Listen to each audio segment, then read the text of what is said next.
Hello, my name is Marcus. I'm the compiler of a collection of therapy quotes entitled 1001 Windmills of the Mind. A collection of quotes, advanced self-help quotes, taken from what's often called the psychodynamic or the dynamic or the transpersonal. It means beyond your egocentricity, towards knowing parts of yourself that you don't know. So trans that. Okay, so this psychoanalytic perspective. So it's a perspective that's inclusive of both our conscious understanding of ourselves and what we think we know and all this. Plus, we include all that we don't know about ourselves. That's called the repressed self, the denied self, or the disavowed self, or the disassociated self sometimes. The unthought known, amnesic memory, and sometimes it's called the unconscious self, or the secret self, or the second self, or the shadow self, or the shadow soul. And in literature, it's the motif of the double character.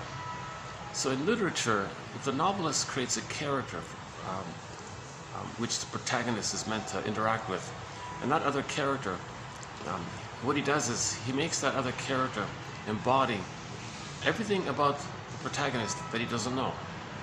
And the protagonist is meant to dialogue with this other character, because that character is him. And if he does dialogue with himself, okay, so it's like a metaphysical science fiction fantasy story, right? And so the reader of the story is meant to get this idea that there's a lot of us that we don't know. So let's create a character that embodies or personifies our disowned, denied, unknown traits, and create a character that kind of represents it. So it'll have a lot of positive traits. The double self will usually be who you'd be had you been loved, who you'd be had you not been traumatized early on and frozen in the past, who you'd be had development gone more or less normally or something, and then the capacities that you have. For example, you'd have a strong ego in harmony with your body. So the image is the rider and the horse rides off into the sunset kind of thing, right? Yesterday's quote. Or you have a conscious ego that recognizes your uniqueness. And when you express your uniqueness, but you need a consciousness first to know the uniqueness, and with that consciousness, you can now then express your uniqueness. That's loving life, enjoying life, pleasure in life, and that's meaningful. That's what's many people regard as the true, sense of life is meaningful, when you express that uniqueness kind of thing. That's your individuation, that's your authentic self. Oh yeah, the word of the year for 2023 by the Merriam-Webster Company, authentic. Right? So the double self represents mainly your authentic self. But your double self at the same time represents your denied anger at the trauma, your fear to, your denied anger, and he represents maybe your the ability to voice and make I statements and say what happened. And so there's a lot of energies in there. So a quick image for this is the Stepping Out painting by Roy Lichtenstein, Stepping Out painting. So the one side of the painting, you saw the guy who's traumatized. He feels unreal. He feels unalive. He's just going through the motions in life, sleepwalking through life. He's traumatized. So he's just kind of spaced out kind of guy, in a trance kind of thing. And on the other side of the painting was an image to represent all of his energy that he's not aware of. And it's very vibrant, it's alive, it's got this big eye, it's got like a mind of its own. All the power, there's energies in there. And, and there was a gap between the two. So he had no dialogue between his conscious self and the unconscious self. They showed that painting like as two separate parts like that. Oh, what is that? Oh, this hotel. This is the most heavily. This hotel has the most. I noticed, yeah. And last time I was here, I noticed that there are all these guards passing by. Here it is again, yeah. Oh, lucky Monday mid-afternoon. This is the best time I can come to this spot here. Usually it's busy. I can't go here. Once in a blue moon, it's quiet like this. It's just a bit of luck, I guess. Yeah, so this idea of the double self, we're using our main lead on this is Otto Rank's essay called The Double. Otto Rank. Just a short essay, excellent essay, and he bases it on a play called The Student of Prague. So in the play, the playwright did that. He created some story of some ordinary guy kind of thing, and as just mentioned, it's a fantasy, science fiction, metaphysical story. And in the play, he bumps into this mysterious guy, and they run into each other kind of thing. And the double self is trying to engage him in dialogue with him. And the protagonist says, "Who are you? You're like a stranger. What do you want?" or something. "Well, I want to talk to you or something." "Yeah, you're strange. You're unknown to me. I don't know. I'm scared of you or something like that." "Oh, don't be scared." "Oh, yeah, I'm scared. What do you want?" I don't know, something. I don't remember the full story, but the conclusion was, I think he got into a quarrel with this guy. He got into some big fight over some trivial other little misunderstanding or something, because they couldn't talk to each other. He didn't have that kind of Hermes-like, he didn't have that kind of a, well, I guess the message is he felt so traumatized with the mother, he couldn't be attuned to himself, because the mother was misattuned to him. The mother was soul blind to him. So in the double self, he's misattuned to the double self. He's soul blind to the double self, and that double self is him. There's that gap like that, right? Anyways, the conclusion was he argued with this guy, got into some big fight with this guy. And then on the tombstone it said, "Here's a guy that never got to know himself," like a metaphor. So that's like a very vivid message for the reader of the play. That the moral of the story is, okay, you got to get to know yourself. Okay, and if you don't, then your life is past. You know. In yesterday's video, the lengthy one, the 6-hour video, one image for this is. When a person denies their repressed self, it comes up. That's the image in the Odyssey, the one starring Amanda Sante. And there's actually a clip on YouTube from that TV miniseries. The unconscious self of a person was symbolized by the ocean, and the special effects people made the ocean have like a wave and a face on the wave, and it was talking to Odysseus. "Hey, you. Hey, who are you?" "Well, I'm you. I'm your denied self. Unconscious water." Metaphor for unconscious and submerged underneath. We don't see it, right? Something like under like that. That's the unconscious, right? And there's contents in the unconscious. So this whole id energy, so Odysseus said, "Who are you? What do you want?" "Well, you're denying me. I don't like this." "Oh, I don't need you. I'm a machismo man. I seek fame and fortune and prestige and power. I don't need anything or anybody. I'm Superman." He had this kind of arrogant, kind of condescending attitude, kind of thing. And Poseidon said, "Oh yeah, no, you're a tough one, aren't you? Well, you're gonna go on this second. So this is part of nature's innate drive for healing. Nature, this push. There's sort of this innate drive for us to be whole, integrated, reconnected to ourselves. Wholeness is healing. So this is drive for healing. When we're wounded, we're trying to heal. Nature's trying to get us to heal. So the story was Odysseus. So finally, Odysseus, okay, I get it now. So then he began the hero's journey. That's the hero's journey. Odysseus, when he began at that point, after the facing this big unconscious swelling of something's wrong, something's bothering him. Okay, what's going on here? Then he began the second journey in midlife. Joseph Campbell calls it the hero's journey, and so on. The midlife audit, the midlife examination period, the self-reappraisal period. And in the last video as well, 20, what was it again? 2739, yeah. I thought that video, I was funny about that video. I was very scattered in that video. And even while I was talking, geez, I'm sorry, dear audience, I'm kind of all over the place in this video here. I played parts of it back. Actually, it wasn't that bad, really. I think we still covered a lot of ground. I did a lot of bouncing around because there was a lot of tourists and things, and I bounced to this place and that place. And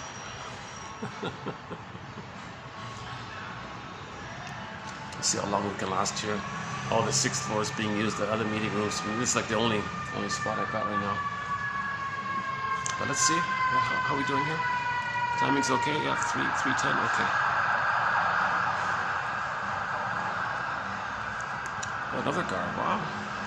I don't know what it is about this gratification. Maybe the guards just sort of just have the company or something. Maybe that's what it is.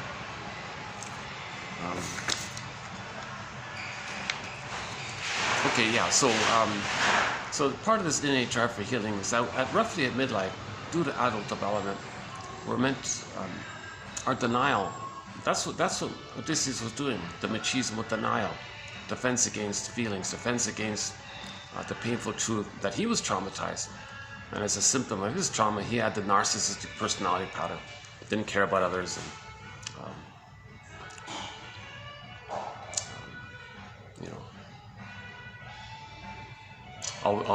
so what the narcissistic personality pattern means when the baby's traumatized, he gives up his humanness, so to speak, quote unquote, the more human side of being human, so to speak. So his shame self, his hurt self, mother being soul blind to him, misattuned to him, malattuned to him, mother not available, mother not understanding it. Maybe she don't want to be a mother, or maybe just some mothers that might actually use the child, brainwash the child to take care of her. That's called childhood parentification.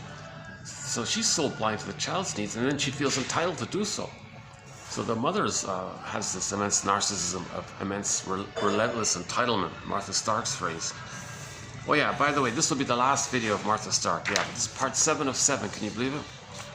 So we just completed 6 videos on the work of Martha Stark, and this 7th one here, just sort of winding things down a little bit. So yeah. So this will slightly be on the lighter end. So maybe I felt like it was kind of like a good general summary of the whole thing, more or less. She writes clearly. I found myself a little excited with Martha Stark's work. She had a real focus. She had a real focus to keep it as clear and crisp and clear as possible. And then, and she doesn't expect people to learn interpretations. So she does a kind of a modified, maybe light version of it. She calls statements, empathy statements. And she has these various empathy statements. So we covered a few of them recently. So like the ego, so yesterday was the ego and the id statement.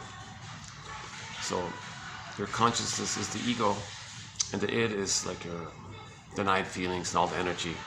Like if you're triggered and you might feel anxiety and then you binge eat, well, that's the id, runaway id. Well, if it's a strong ego, you can kind of tame that. That's the rider and the horse image. So we talked a bit about that. Yeah, no, we covered a lot of ground actually. I feel like maybe I'll just keep some of the points kind of abbreviated here. So what we're talking about here is a thing called attachment trauma. Attachment trauma. We all know that the baby has to attach to his mother. That's a given. No baby would make it on their own without a mother. He's got to attach. Now, of course, it means a normal attachment, a secure attachment, a safe attachment, a so-called good enough attachment. The mother who wants to be a mother for the baby. The mother doesn't use the child as a prop drama in her drama with her mother, where she casts the role of her lost childhood onto the child, remembers how the mother treated her, identifies with her, wants to replay and try to master the trauma with her mother. So she plays the shaming mother, uses her own baby to stand in for her back then, and then shames her own baby to replay the recording of the mother shaming her, all with her grand fantasy. She's trying to master the past trauma with the mother. If she keeps replaying it, imitating it, replaying it, imitating it, she thinks maybe she can undo it or not feel pain by it, or maybe magically undo the trauma of hers. So she's using the child to meet her unconscious need, to search for this fantasy that she can change her past, master the past, undo the past, heal the past, get the love that she was needed in the past. Because part of repetition compulsion is that when the mother's shaming her own baby to replay how her mother had shamed her, part of the fantasy is she's imitating the mother, meaning she's mirroring the mother, hoping that the mother will love it and feel seen.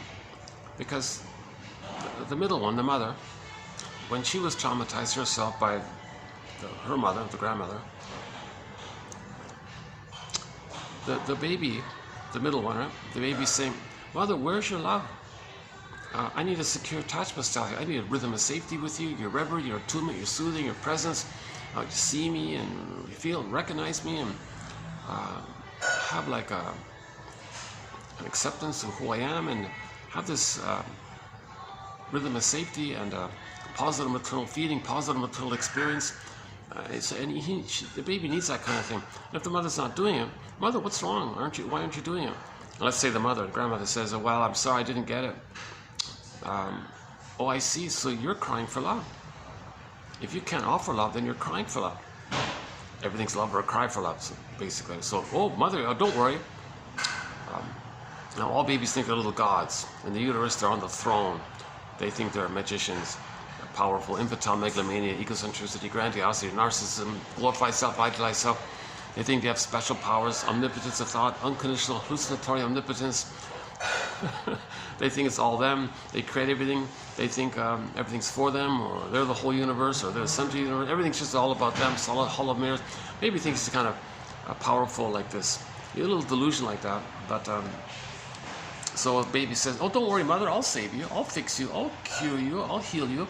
I'll make you be a loving mother. Don't worry, mother, I'll save you. I'm magic, baby. The mother might say, Jesus, no, you can't do it. No, yes, I can. Well, plus I have to, because I need you to be a good mother, so I can get your love, so I can know myself. So I have a selfish motivation to save you, so I can get your love. So let me try to save you. What did you need, mother? Mother might say, well, back when I was a baby, mother wasn't attuned to me and didn't see me and respond to me. And okay, well, hang on. We're already kind of fused already, right? We're already kind of one. So I'll just be your mother. I'll just do that mirroring for you.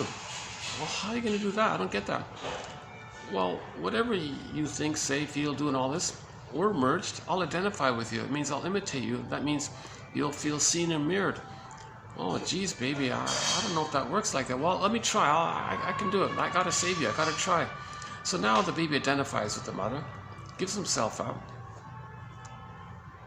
and goes through life treating himself the way that mother treated him.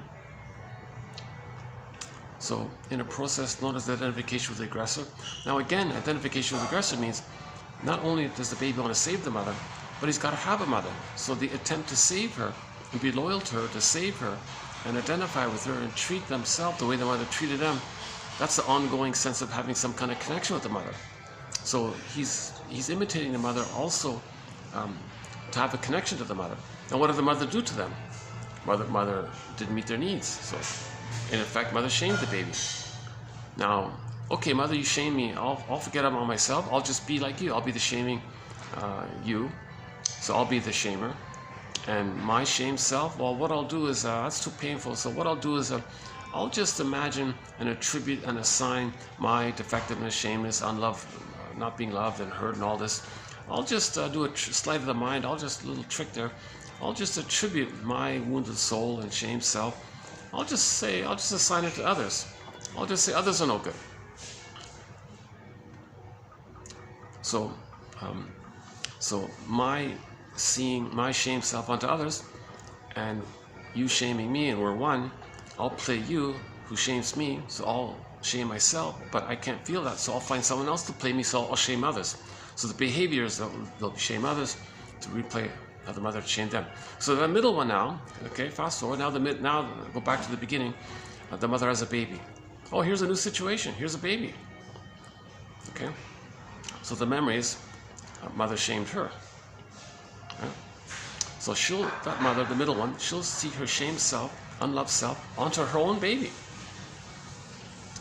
So she's loyal to her mother, the grandmother, who shamed her. So the middle one is imitating the older one.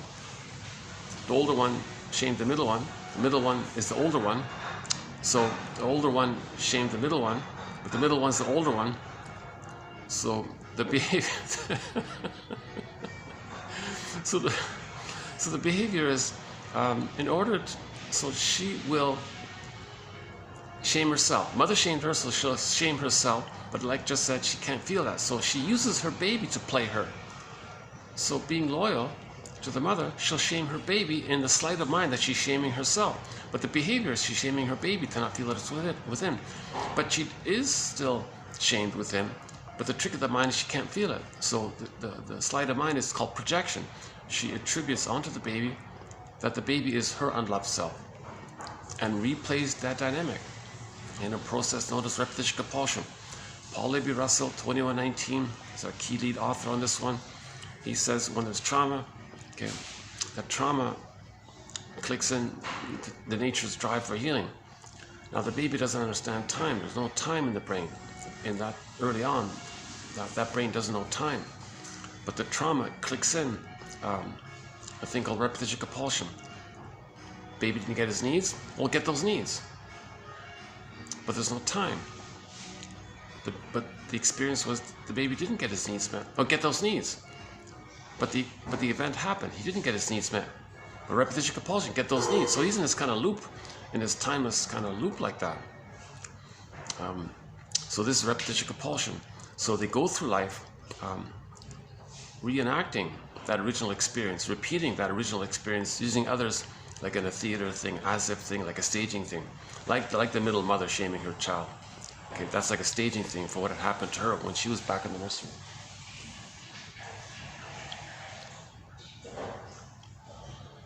Oh, it's great, nice and quiet here. Yeah, this is the only time, like between 3. I figured it out finally. Between 3 and I guess maybe 4:30, something like that. It's kind of eerie. I gotta get used to it. I'm so used to so much noise all around. It takes me a while to. Is this real? Is it really quiet here? Okay, hold on a sec. Yeah, so we'll be doing this one here, 2740. Yeah.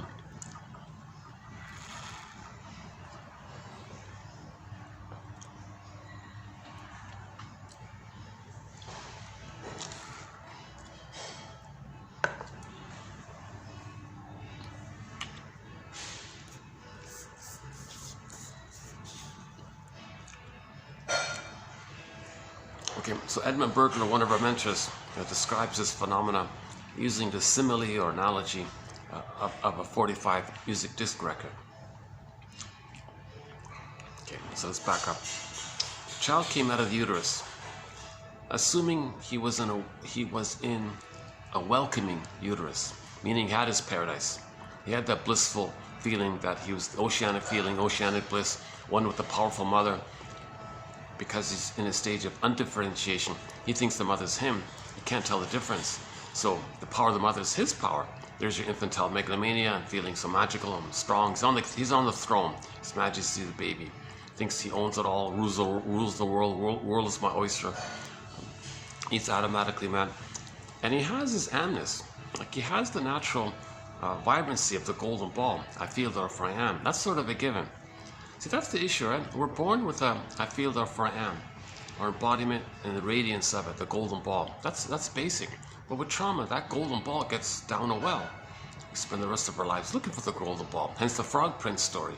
Get back the golden ball. Golden ball means your feelings. Now the feelings emanate because there's an identity.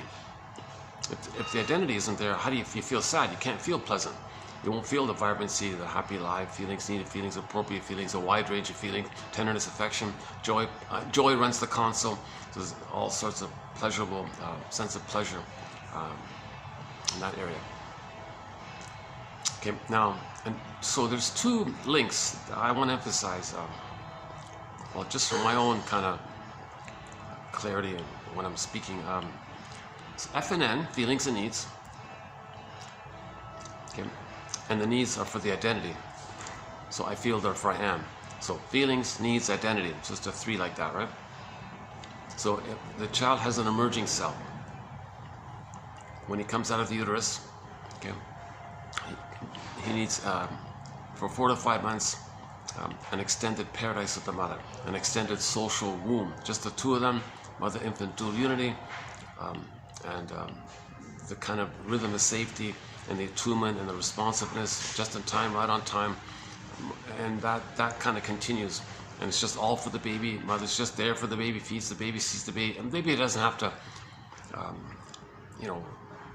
the mother can't do any conditions on the baby. She can't say, sorry baby, I gotta follow a schedule or something. Oh my God, no, the baby, you got to follow the baby's leads, right? Just like in the uterus, everything was met immediately for the baby, right? The food got sent down the center vein of the cord, and then for the baby's waste elimination, the baby's waste elimination spiraled up the other two veins in the cord helixly upward toward into the placenta up, and the placenta metabolized everything, just sorted it all out, and it was all kind of flowed like that. So the food nutrients he got, and so no disruptions, no disturbances, and so all of his needs got met in a smooth, rhythmic way. And some people think, see, there's even a prototype in music taking place. So yeah, it's just a footnote here. One theory is, as part of our thread on art, psychoanalysis of art, so we've got a little section on music. So one theory is, but mainly by Francis Mott and Grassi and a couple of others, that the baby hears some kind of prototype of music. So in the uterus, if everything's him, if he thinks everything is him, that's narcissism, right? It's all about him, everything's for him. Sound familiar with the narcissistic pattern? They think everything's for them, they're entitled, everything should serve them, take care of them. They're angry if something's not right. So, okay, anyways, if the baby thinks it's just him in there, that he's the whole universe, or he's the center of the universe, and the universe is just there to serve him, the little god, little king, and all this, if he thinks it's only him in there, then what might be any kind of sense of something not being him? That'd be like the other. Like, what's not him? The other. Grassi thinks it's music. The first mother is music. In the beginning was the sound. The sound was musical. The mother, the musical mother.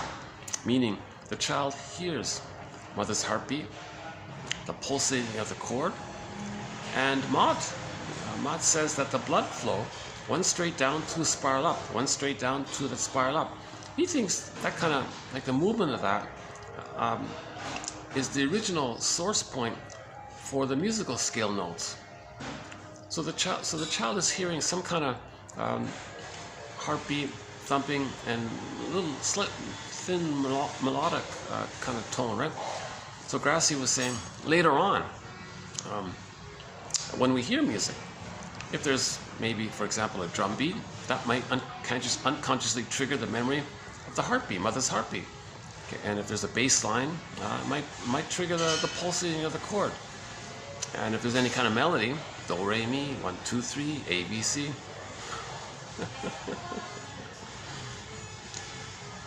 So many melodies, right?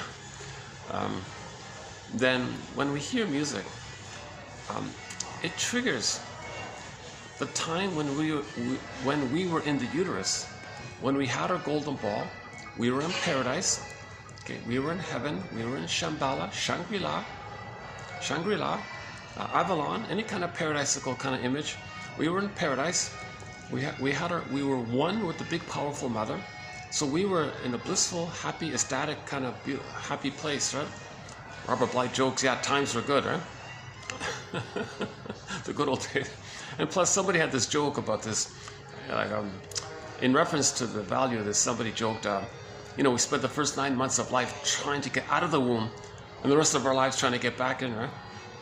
Because the paradise is there.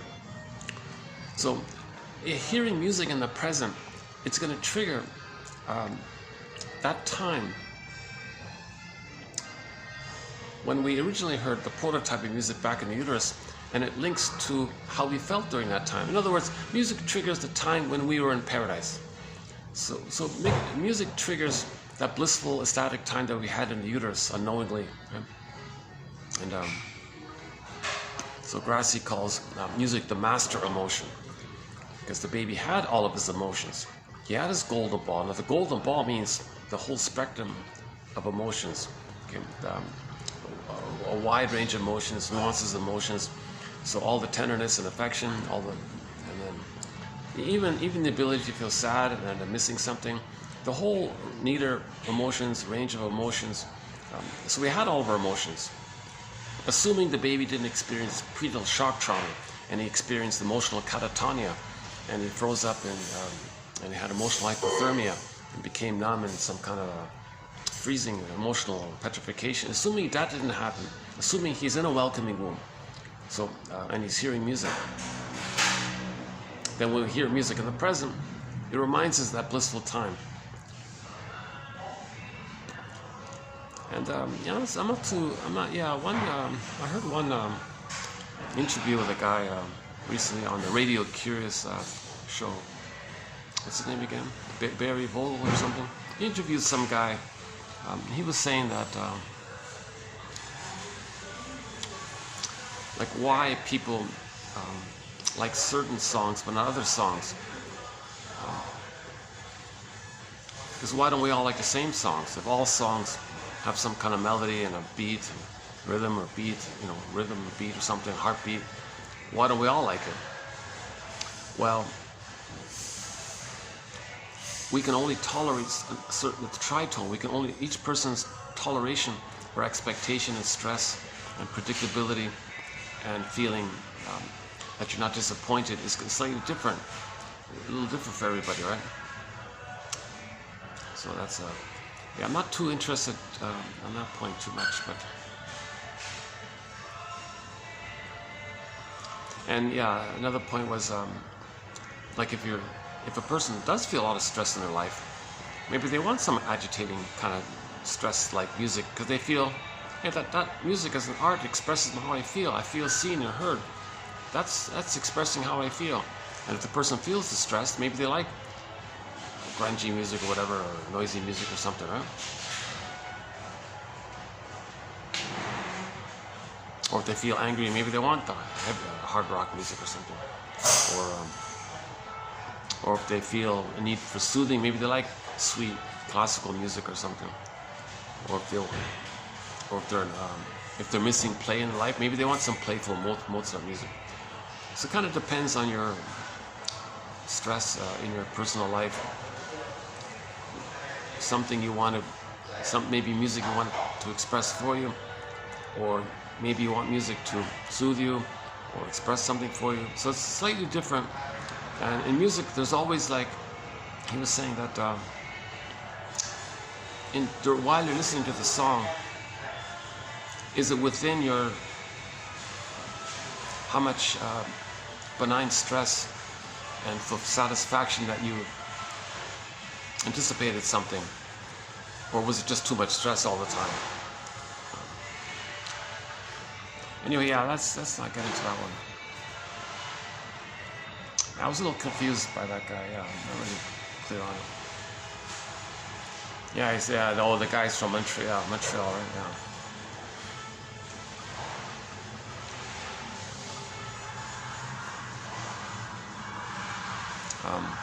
Hopefully this camera's not picking up this music above head. Actually, yesterday's video, the 6-hour video, only one song at the trim out. So that's to my surprise, only one song. Some.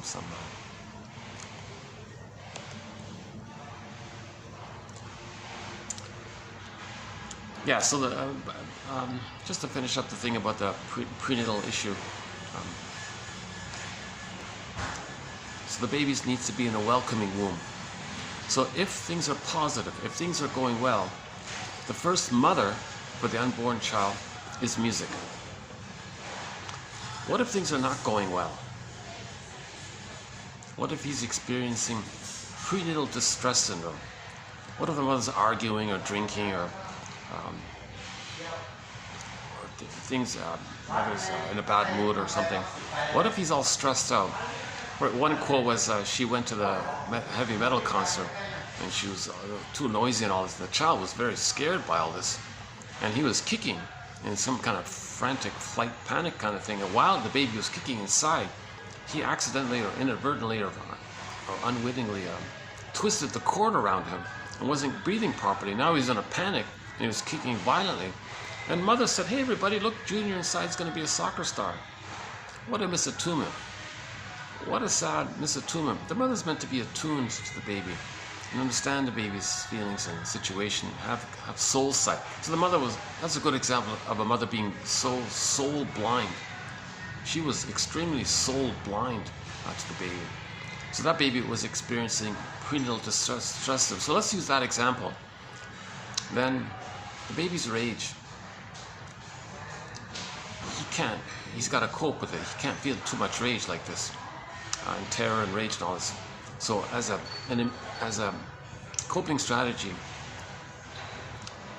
he maybe senses that while he's in the cord, while he's in the amniotic sac, in constant interaction with the placenta and the cord, maybe he thinks, oh, maybe that's my first mother. Maybe this cord and placenta, maybe that's the monster. Or maybe that's the problem. The first frustrating mother is the cord and the placenta. Now he'll project his rage and his oral, well, like his need, like to receive, and his enrage. That's oral greed, whatever we would call it back then, whatever the prenatal version of oral greed is back then, I don't know.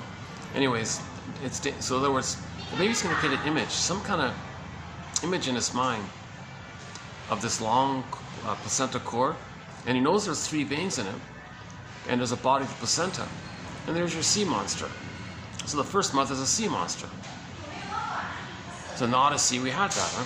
In the Odyssey, there was the sea monster, had a body and 3 long necks, like the Loch Ness monster, and they were eating the people.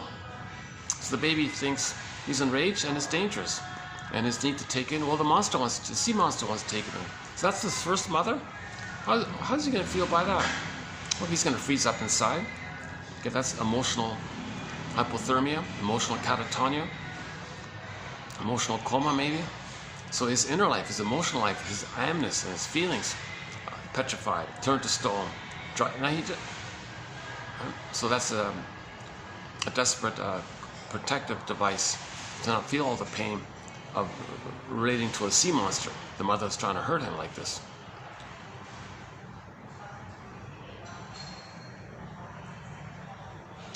Okay, we got a few more. Okay, there's actually a few more points about it. I don't want to spend too much time on that one too much. But we do have a thread on prenatal trauma, yeah.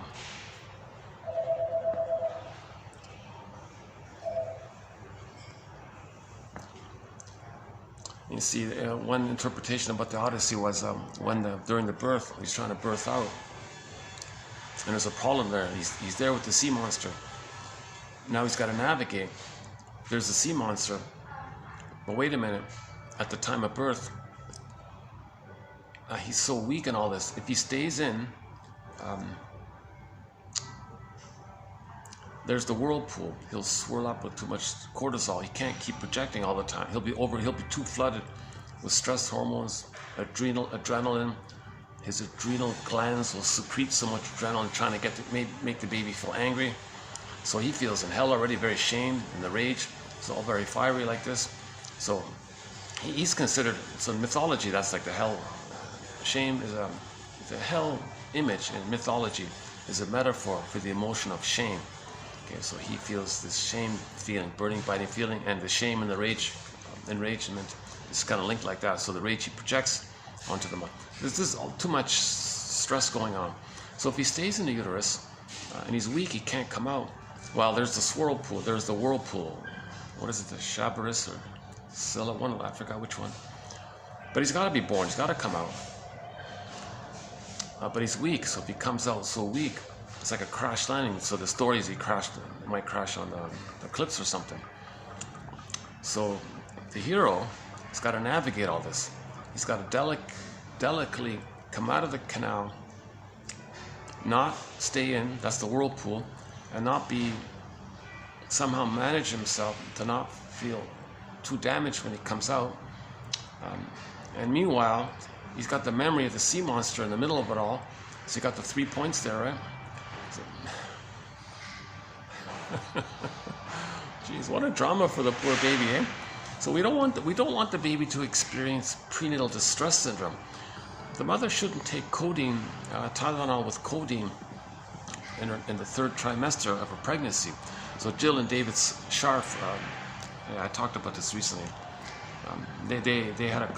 They reported about a case where a pregnant woman went to the doctor complaining about headaches. So they gave her a prescription for Tylenol with codeine or something.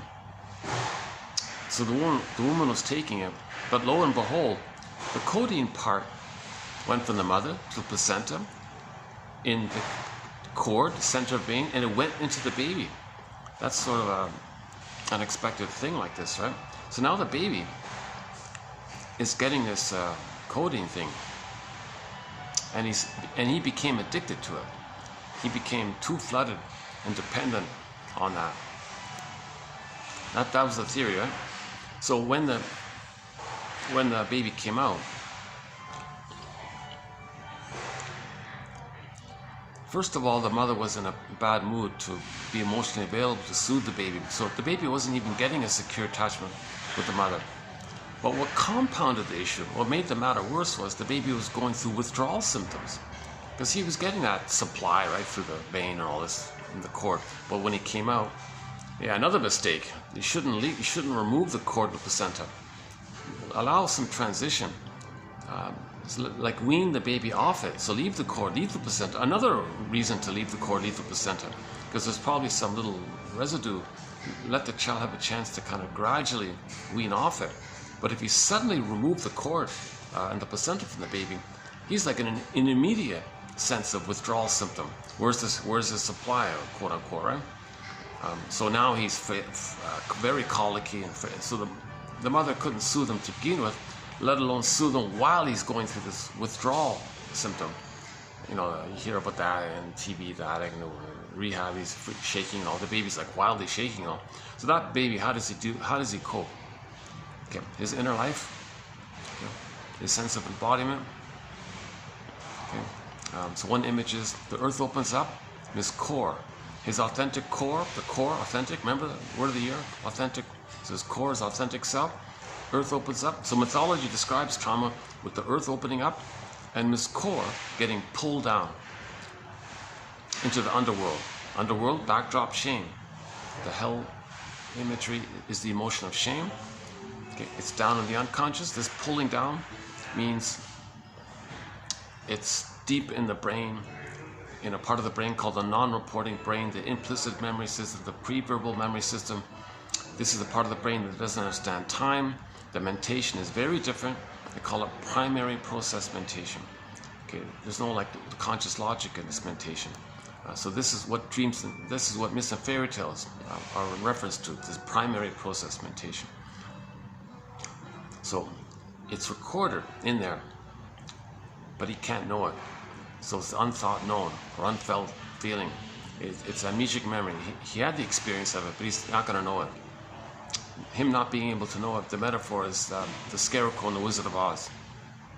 He had no brain, so he couldn't see it or recognize it. Now, the child being traumatized like this, he won't love life, really. Okay, so that's the Tin Man. Either we love life or cry for love. Everything's love or cry for love. If he's traumatized, he's frozen out early on. He didn't get enough love to reach the place of knowing himself, which he can express, and that's from there would be loving life. So that's why he's a path with heart, loving life, a path with heart. He's not going to get that, so that's the Tin Man, loss of the heart like that. And then if he feels he can't love life, doesn't know what's going on, and he feels empty and all this, like the Tin Man, well, he's disconnected from his embodiment. That's the cowardly lion. And then Dorothy's part, sort of the symbol for the part of the psyche that's trying to line things up. Or we can simply say, be like Dorothy and recognize, gee, the person doesn't feel fully embodied and they don't have that golden ball, the loving life, the heart, loving life feeling. Well, first things first, fix the Scarecrow guy. Okay, give the Scarecrow a brain. And that's what we're trying to do here. We're trying to give the Scarecrow a brain. These 10,000 quotes are brain food, brain nutrition. So we gotta strengthen the Scarecrow guy. Make him have the ability to know. So another image for this strengthening the ego issue is the children's story. We want the straw house to become a brick house. So a strong ego resembles a brick house because the brick house could house the resident. There's the embodiment. And the big bad wolf slanked away. Because with a strong ego, you can accept your feelings. But with a weak ego, you don't accept your feelings. Okay? Now the big bad wolf, or the monster that wants to eat you, or the boar queen image, any kind of, or the guy with the horns, any kind of frightening entity, or the sea monster, any kind of scary creature like this, or the hungry oral greed wolf, representing the baby's oral greed and rage, projects it onto the image, that takes the breast image and says that this entity is enraged and has oral greed. That's artwork to represent the emotion that the baby denied. With a strong ego, you accept your feelings, then the artwork image did its thing and it poofs away. So you're not scared. You're not scared by the images you create as a coping strategy to not feel. So this issue of projection, we talked about in the past few videos. So when the baby, let's say the baby comes out, everything was okay in the uterus. He needs the paradise to continue. So leave the cord, leave the placenta for a variety of reasons. Forget about weighing the baby. Baby doesn't understand time. If the cord's removed, and the placenta's removed, where's his mother? And later on, that might lead to fears of the falling, nightmares and all this, because he's where. So, and there's no mother. Poof, no mother. Where's the mother? Yikes. So he freezes up inside already. So leave the cord, leave the placenta. It's called the natural lotus birth. That's a powerful image, the lotus. Got the flower, the stem, and the pod. Keep that for the baby. Baby, cord, placenta. Keep it. Leave it. Hand the baby to the mother. Skin-to-skin contact. Warmth, the smells. The room is warm. Candles maybe. Barring emergencies, no procedures or no separation. Forget about weighing the baby. Don't remove the baby. Leave the cord. Leave the placenta. Okay. Then the baby's placed to the mother's bosom. He's looking for the nipple. He wants to latch on and start suckling. He has an innate expectation that it's going to be there for him. And all of his life force is to search for the breast mother, the nipple and the breast. Right? That's like a part of the mother. And the baby's that's the first mother post-birth, the breast mother. So inside it was either music or the sea monster, basically. But when he comes out, it's going to be the breast mother he's looking for. Now imagine that, if he is stressed out in the uterus, all the more reason to make sure that attachment, that secure attachment line is established. Now Klaus and Kennel say this is a time-sensitive issue, because at the moment of birth, the mother produces lots of hormones to help the baby bond to the mother. Okay. So if the baby's removed, those hormones dissipate. And they're saying if the baby's then returned to the mother, she's already kind of sad because her love hormones are dissipating, and here's the baby and she's kind of feeling sad. The baby feels the mother rejecting him, like physiologically, chemistry and all this. Oh my God, baby's going, who's this rejecting stranger? I thought, where's my mother? I lost my mother, and who's this person? And this person's rejecting me? Okay, they're going to create an image of some monster, frightening, because the baby's enraged, projects his rage onto the image of the mother, creates some. So there's another sea monster, variation of it of some kind. Maybe there's the guy with the horns, because if he's trying to breastfeed, but the baby senses the mother is rejecting him, but maybe the mother gives the bottle. So what does he do with that? Let's say the mother throws the bottle at him. Yikes. There's no nerve endings in the upper nipple. There's not going to be a nerve line between the baby's mucosal nerves to the nerve to the nipple breast to the mother, so there won't be a cable of communication there. So there won't be like a communication cable. So the mother can't be attuned to the baby.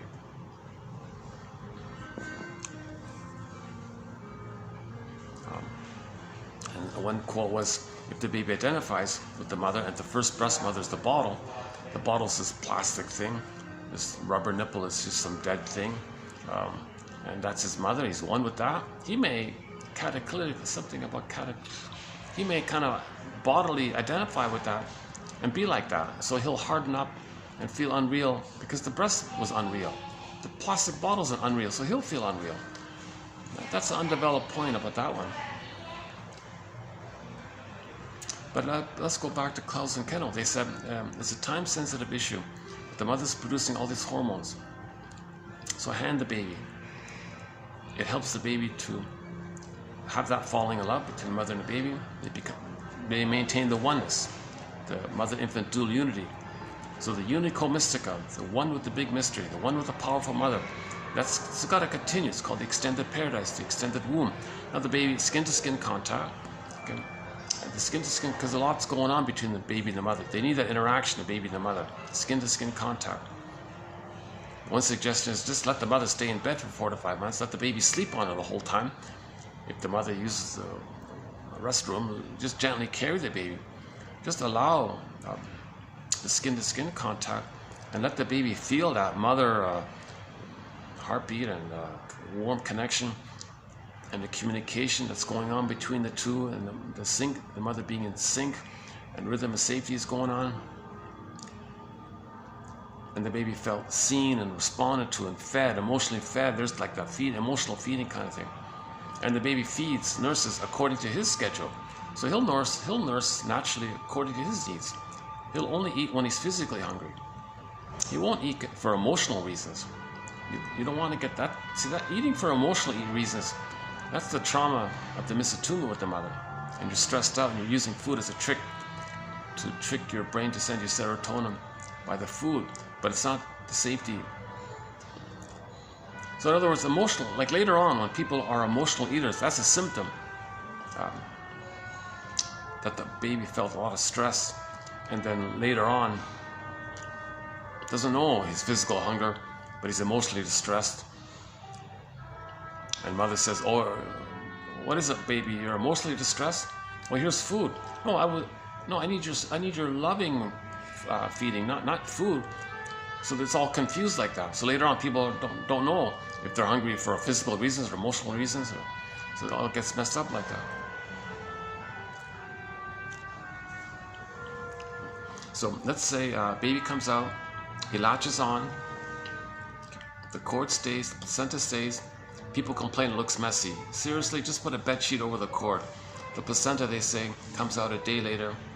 They said it can be put into a bowl. The bowl can sit beside the mother on the bed. You can put it like a lid over the bowl, but allowing a space for the cord. Okay, so, and by that time, the child will have established the rhythm of safety. Okay, it continues. Let the music play on. Let the music play on, sings Barry White. So originally it was baby, cord, placenta, mother, placenta, cord, baby, do, re, mi, 1, 2, 3, A, B, C. When he comes out, the nerve line suckling, mucosal nerves in the child, nerves in the breast, nipple, breast to the mother, it lines up, it fizzles up, it's in sync. Now it continues. Baby, nerves, mother, nerves to the baby, nerves, mother, nerve, do, re, mi, and kind of just let the music play on. You don't want it blocked like that. If it's blocked, the baby being enraged, baby's crying. Now, if the baby's crying, mother gets it. She can change. She can learn from it, and she can change. Everything's okay. But if the baby's crying because his needs for attunement are met, and then the mother gets frustrated by that, yikes. Okay, then emotional hypothermia. He'll freeze up inside. Earth opens up his cord. His authentic cord gets pulled down, so it doesn't develop. It's submerged. Okay, it's down in the underworld. It's submerged, didn't develop. So this attachment trauma can be described in a variety of ways. Okay, this core one getting pulled down, that's the sense of your embodiment. Now the feeling part, the I feel therefore am part, that's the am part. The feeling part, that can be the golden ball down a well. Or they can be together, either separate or together. Sometimes the image is like in the Iron John story that Robert Bly likes to tell, the Grimm's tale. The embodiment was Iron John, the wild man, and he was in a cage, and the golden ball was in a cage, so they were together. So the embodiment, the wild man, and the golden ball were there, but they were locked in a cage in the forest, in the unconscious. Okay, where's the key? Got it. It's under mother's pillow. Or the white bear, or another image of the link, I feel there for him, is the white bear King Balawan story. In the field, there was a polar bear kind of rolling around, just kind of easygoing kind of thing, playing with the golden reef, maybe tossing it like making a pizza. And then the protagonist in the story approaches the bear. Hey bear, that golden reef you got there, I really love it. I'm very drawn to it. I want it. Come on, hand it over. The polar bear says, are you kidding? We're a package deal. So the bear is the embodiment, the golden reef was the feelings. I feel there for Anne. The story goes from there, kind of thing. But the bear and the golden reef were in the forest. That's in the unconscious. Okay. The Iron John and the golden ball were also in the forest, and it was and locked in a cage, so it's even further. There's further trauma. So you need more work to get that right. It's interesting about that because the white bear King Balawan implies that it's easier for women to get back their embodiment and feelings, but for men to get it, they got to confront this issue. No, you know what? Sorry, cancel that. No, it doesn't matter about gender. That Iron John story equally applies to women because some mothers use their daughters to meet their unconscious needs. So that image applies to them as well. Yeah, forget that, yeah. So again, the key being under mother's pillow, that's a metaphor that the mother, so under the pillow, it's dark. That means unconscious. Head is on the pillow. It's unconscious. So the mother used the baby to meet her unconscious needs. So there's the key. And that's why the person's embodiment of golden ball are locked in a cage in the forest. So the story, the protagonist, that's some people here. That's too bad, huh? Well, we got almost an hour here. That's pretty good, I guess. Okay, let me find out on the spot here. I'm going to get distracted by this activity beside me. Hold on a second.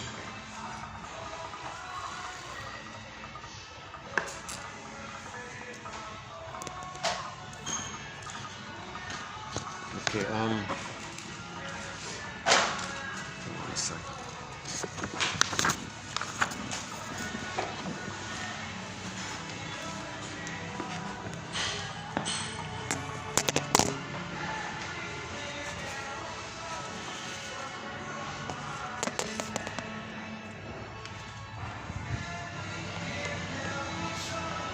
Oh, maybe,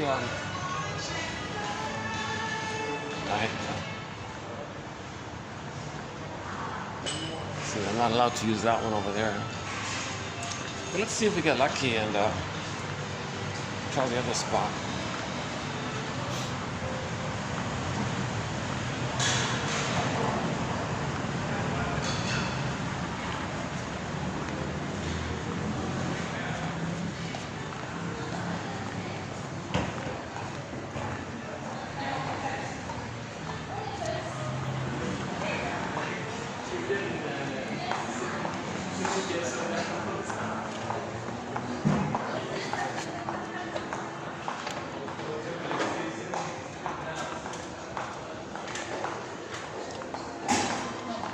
No, that's a full-on meeting. Okay. Forget that one.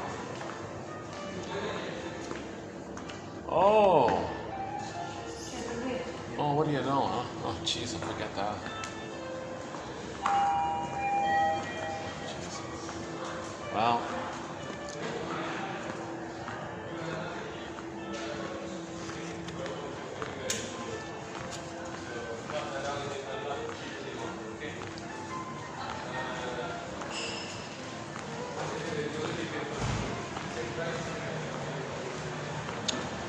I don't want to bother the waitress.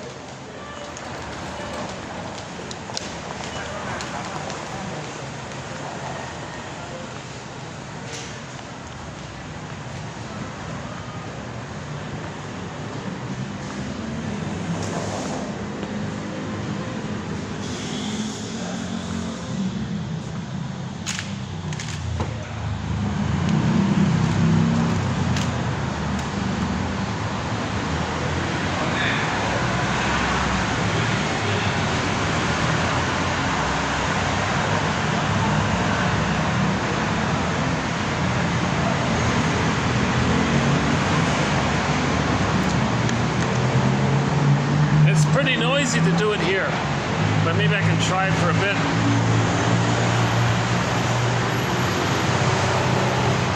Okay, if you don't mind about a 10-minute walk, I can go back to the pool at yesterday's place, but that's a good 10-minute walk to get there. It's too noisy to try to talk over the noise here, right? Son of a gun, I had the whole place to myself basically. Yeah, sometimes you get lucky. Yeah, sometimes I get lucky, sometimes not so much.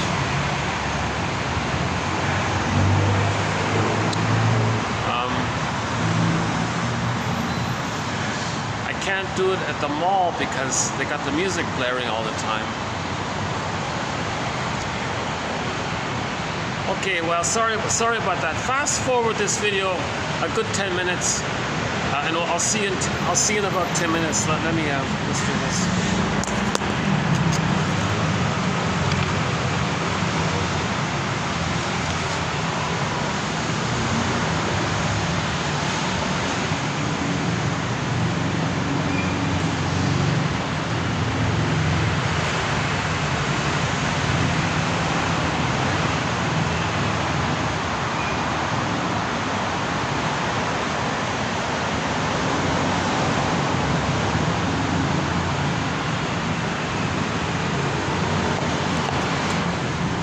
Still recording? All right.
Make that 15 minutes. Yeah, it's going to be more than 10 minutes. Yeah.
floor. Lift กำลังขึ้นค่ะ Going up. Okay, sorry about the delay there. Yeah, that's the longest delay I think I've ever had so far.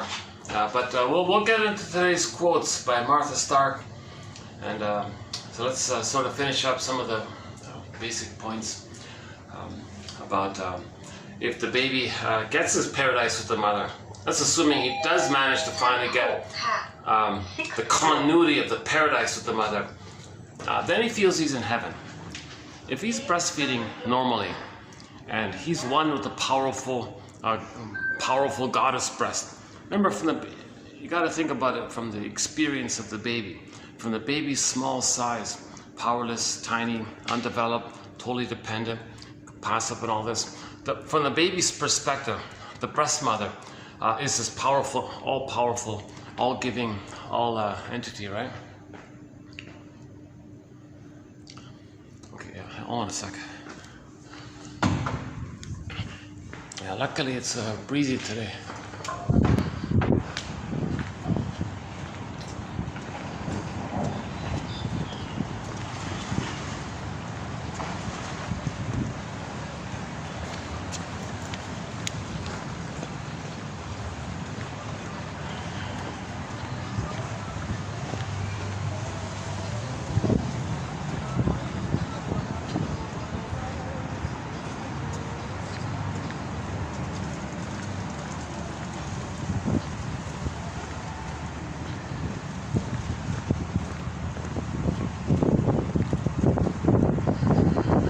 Oh, here's my little oasis.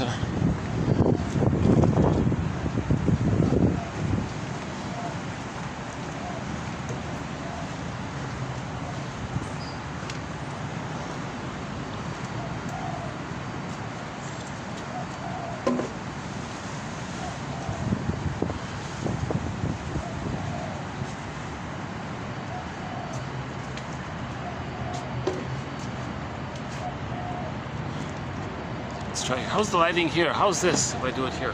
Is that okay? So let's say the baby is breastfeeding, and he's got the paradise. He's one with the big, powerful breast mother. He feels special.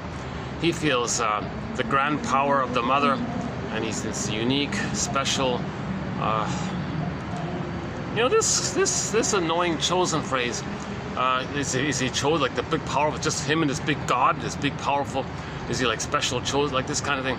Let's pause for a sidebar here. Somebody, as mentioned in the last video, somebody said that the chances of any person being here are 1 in 400 trillion. So just right from there, from the Great Spirit, and if we're here, well, we're all kind of chosen. So let's just, maybe we'll pick up on that point another time. But so if the baby isn't this chosen, blissful, I hate that, I forget that, oh my God. If the baby is feeling delightfully special and unique and one with the big, powerful breast mother, and the continuity of the paradise continues, well, he's in heaven. He's in heaven. If the breastfeeding is going normally, it's attuned, mother's there, she's doing it right. Not misattuned, she's attuned, feeds according to the baby's situation, doesn't force the baby to feed if he's not hungry or something like that, or doesn't pull away and say, no, I gotta train you here. None of this stuff. He's gotta have paradise for the first 4 to 5 months. So if that's going well, he's in heaven, okay? The bliss continues, the oceanic feeling, the unico mystica, one of this big mystery, one of this big powerful mysteries, just him and this big powerful goddess, he's special and all this, so he's in heaven. Now, there are going to be times when the mother's misattuned or something.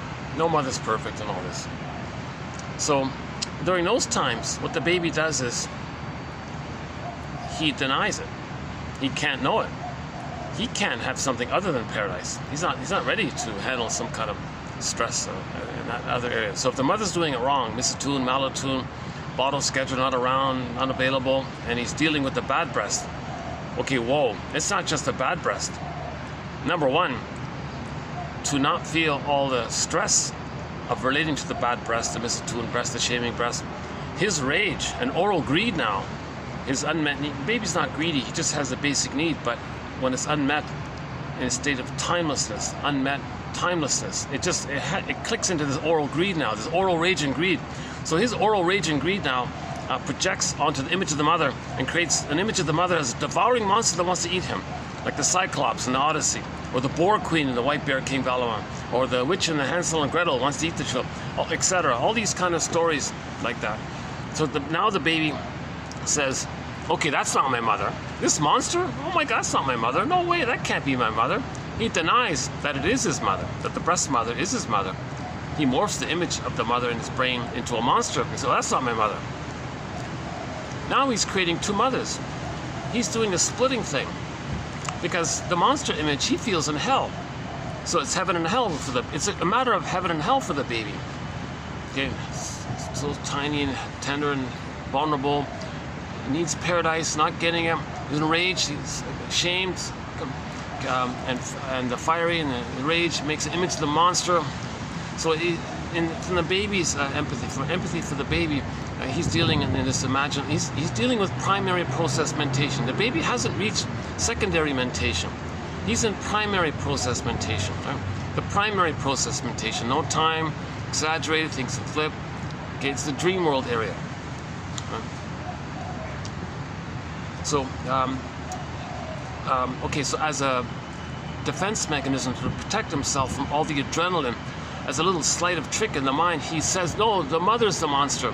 I'm not enraged and oral greed.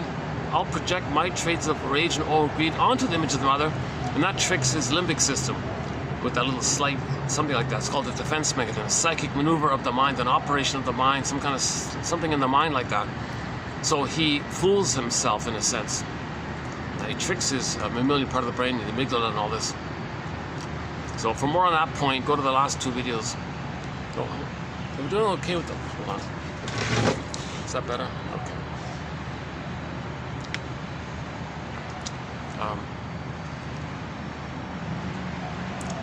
Yeah, I was. It's too bad about that spot. I was doing okay there, right? I just started to get. That happens so many times. I just start to get into a. I'm just getting my engine. Like I'm just starting to rev up, and then there'll be some kind of some kind of interruption of something. But I'm not being. They're just. I accept the reality of it all. This is a public, big city, peak tourist season. So I'm just trying to squeeze. But I gotta admit, when I am alone in the closed room kind of thing, with a view and I can bring in the speaker and the good music, I sometimes just let go, and I find myself tapping into maybe a little more confidence, and then my delivery's smoother. So yeah, let's quickly do a brief disclaimer here. I'm not a shrink or a professor. I'm not a midwife, doula, nutritionist. I'm not a doctor. I only have a BA. Keep that in mind. I like to quote Robert Bly at this point.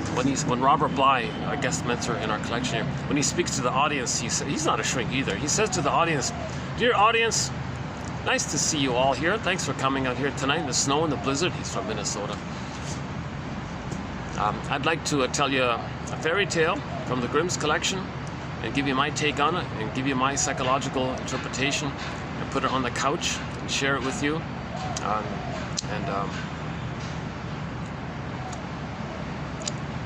But keep in mind, dear audience, please, that 30% of what you're going to hear tonight is wrong. It's up to you, dear audience, to figure out which 30%. So he's emphasizing each person's got to raise their own consciousness. Each person's got to weave their own basket. Each person's got to fix the straw house and get it to a brick house. No one can give you. Each person's got to repair their straw man within. It's got to be a consciousness thing. So you got to participate in being curious and developing yourself, kind of thing. So he was trying to do it like that, right? So all of these 10,000 quotes here that we have in this collection, they're invitations. They're just invitations for exploration or mutual exploration. They're clues, prompts, stepping stones, ideas you let percolate. Maybe leads to something better, stepping stone again. Maybe some idea links to another idea, and the two lead to some new idea. Okay, so they're just brainstorming here, trying to be a detective and all this. So no set answer here. And my sincere hope is that 1 out of 10. Yeah, I was just thinking about musical albums. Sometimes you pick an album, and if there's one hit song on it, that album is considered successful. So I was thinking about that. Yeah, so if in each video we post 10 quotes on average. My hope is that there's a one hit song, one quote that clicks, a personal hit, like a psychological inspiration hit, right? My hope is that 1 quote out of 10 that we post in each video will be helpful. And we have 1,000 videos, so if there's 1 per video, one can in effect engage in this exercise and do it 1 a day, 10 minutes a day, pick out 1 a day. So 3 years later, you'd have your own 3,000. You'd have your own 1,001 windmills of the mind, in effect, right? So that's Robert Bly's advice: to read psychology every day, 10 minutes, and pick out 1 quote.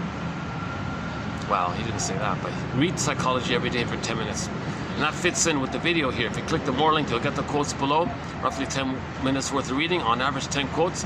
Hopefully 1 will click. Maybe some videos you make 2 clicks. Maybe you get 3 clicks. I mean, intellectual recognition or curiosity. Oh, that's interesting. Yeah, I don't know. Let me write that down. So make a note of it. Notepad, record it, copy, paste. Do something with it. Write it down. Talk about it, free associate from it. What does this quote remind me of? What does this remind me of? And see what comes out like this.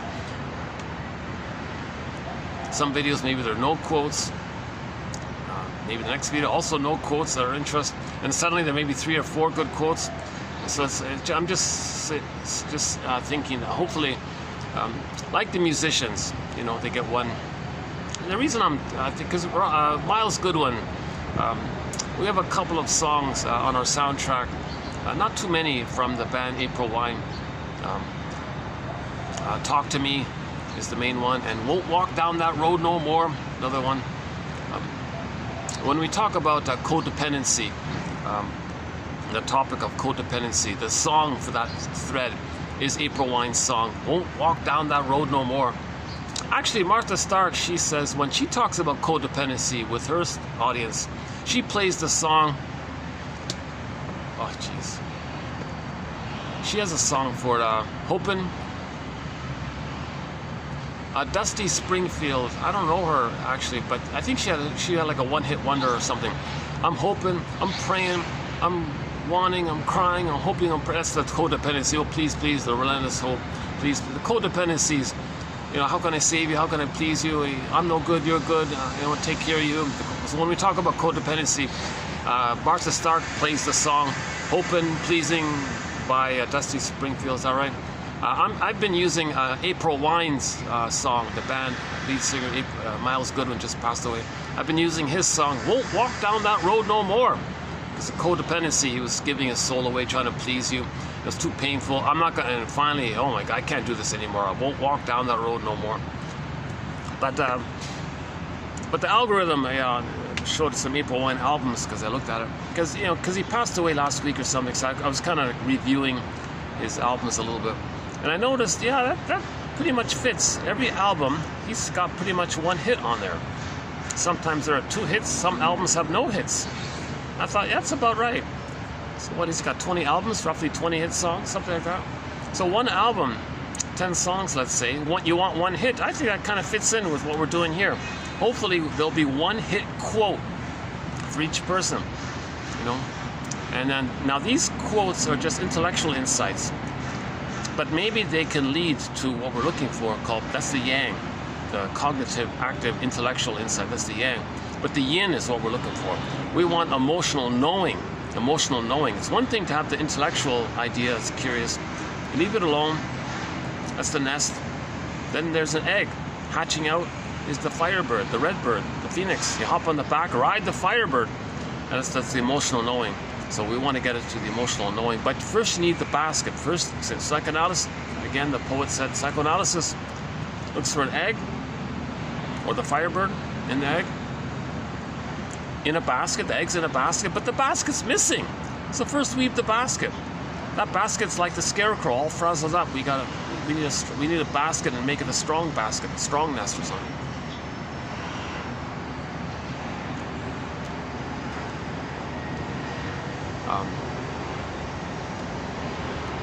Love Has Remembered Me was one of his songs. Now we only have, I think, 3 songs on our soundtrack. It is, yeah.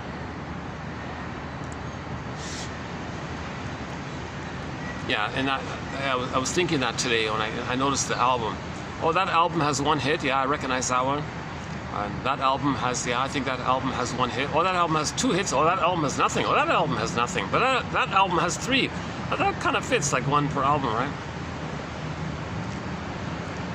Oh, some bands are really lucky. Some albums have like 5 hits or 6 hits, right?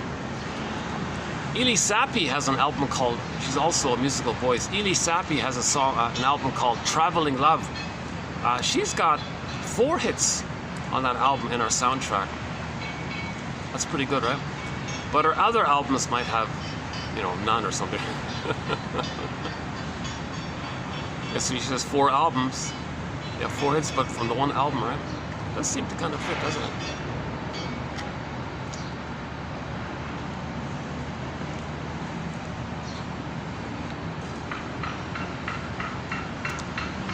Yeah, how many albums does Triumph have? Yeah. Let's say they have 10 albums. Let's say they have. Well, they've got more than 10 hits, don't they? Okay, I'm sorry. I'm off topic here. So let's go back to heaven and hell.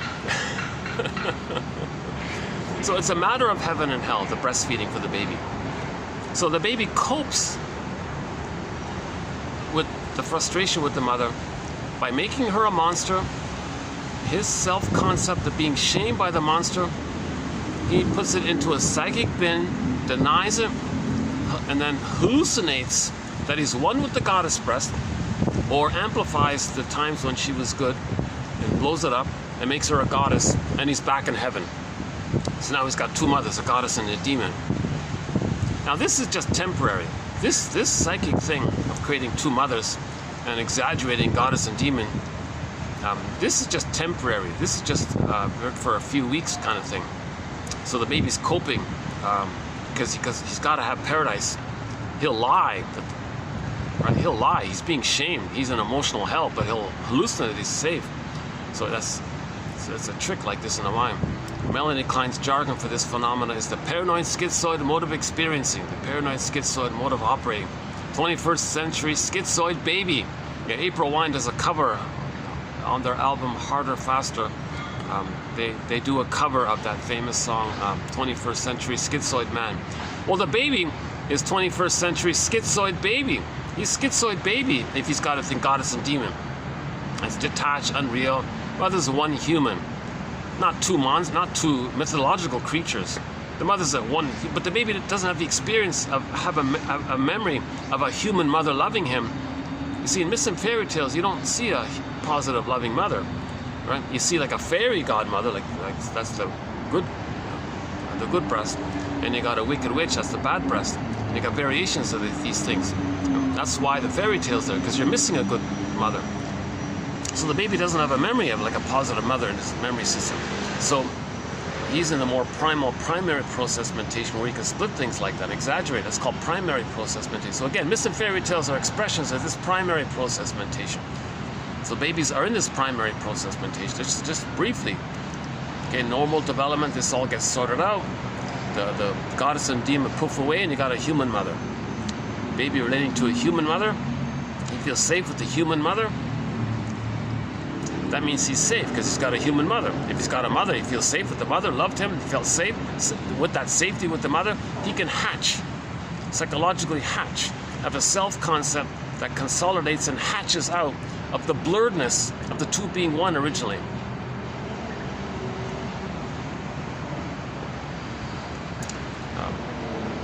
Yeah, that coffee they gave me this morning at the other place, that was maybe a little stronger than usual, I think. Oh my God, yesterday I had 2 coffees and I was buzzing along for 6 hours. Even with all the interruptions, I was still buzzing along for 6 hours with the 2 coffees. And so I got to keep it to 1 coffee. I don't want to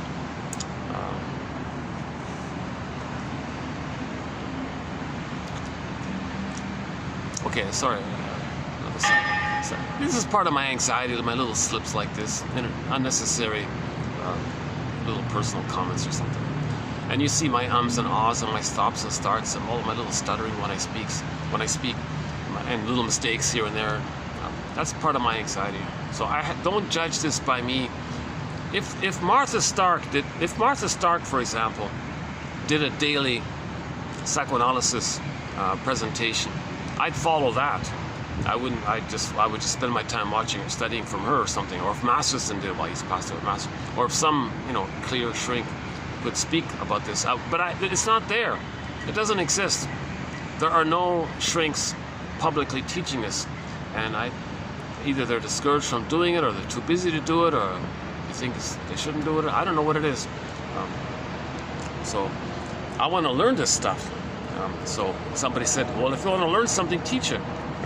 I don't see myself as teaching this, but if I'm discussing it, I'm kind of learning it myself, right? So my give back is that the codes are posted below. And for a nominal admin fee through the coffee company page, you can get the encyclopedia on your iPhone.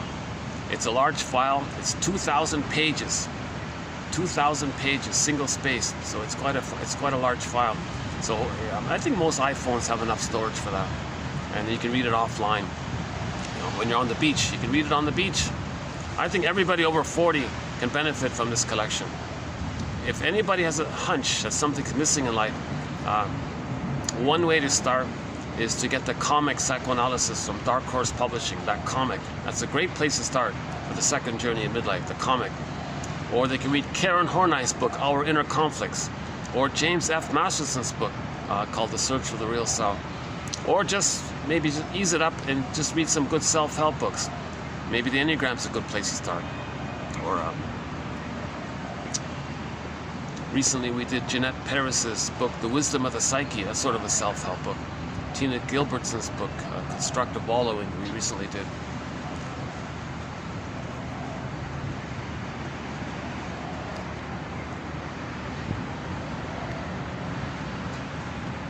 Let's see, what do we got here? Okay, 4:30. I've only got about an hour of light here, so yeah, it gets dark here pretty quickly.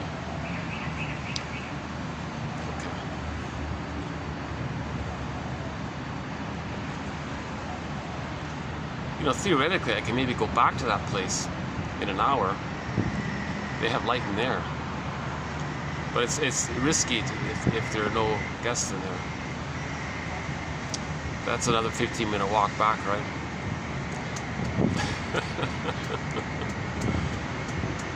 I think it's sort of a holiday. I think a lot of people have the day off work or something these few days or something.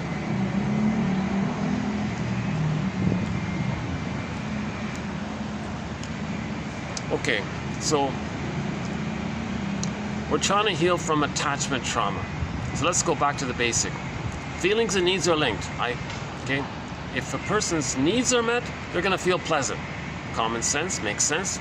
You have a need, your need is met, you feel pretty good, you feel pleasant. If you have a need and the need's not met, you might feel distressed or unpleasant to some degree or another, depending on your psychic structure, your trauma or something. So just in general, feelings and needs are linked. Now, if the needs are met, it's for the identity. So now you have your identity because the needs are met. So now you can go, I am, therefore I feel, or I feel, therefore I am. So I feel, therefore I am.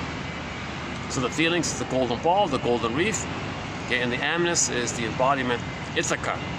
Then Penelope is the feelings. Ithaca is the amness, the soul castle, the embodiment, the house, the land, inner land, the soul castle. Robert Bly says we all live in a psychic house called the soul castle. So Odysseus was trying to get home, meaning inner home, called Ithaca. And when he got his amness, then the Penelope came back. You see, Penelope is the feelings because he had his amnest, Ithaca. Ithaca, Penelope were together. Okay, white bear, the polar bear, and the golden reef. Okay, so on.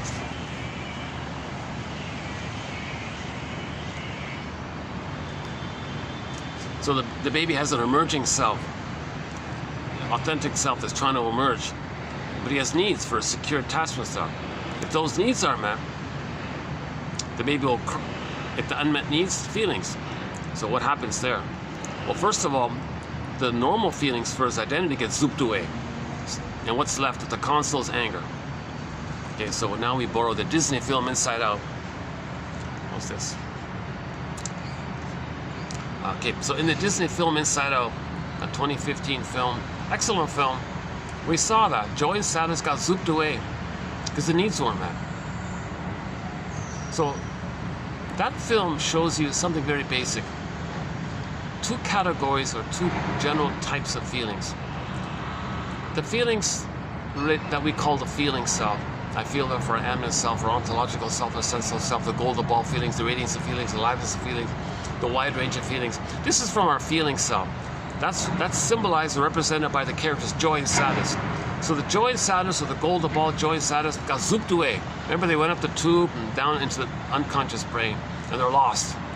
Down in the forest, down in this magical Neverland, Alice in Wonderland, okay, this magical other place. That's the unconscious. And it's lost in there. So what's left of the person? Then the other batch of feelings are based on the amygdala, the limbic system, the old brain, whatever, because now it's in survival mode. But what's the survival mode emotions? Well, fear, anger, mainly, right? So at the console was fear for the flight. In the stress response, the baby wants to flee. That's the fear, the flight, but the baby can't flee or flight. So he's easily overwhelmed, and then the anger comes in. The character discussed was mainly about, for most of the film, distaste and dis-smell, but that's also like part of the physiological area of the survival, right? The food and all this.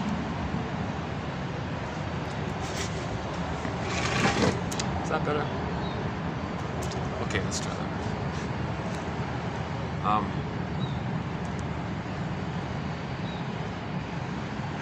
Right? So the quote-unquote more human side of being human is missing.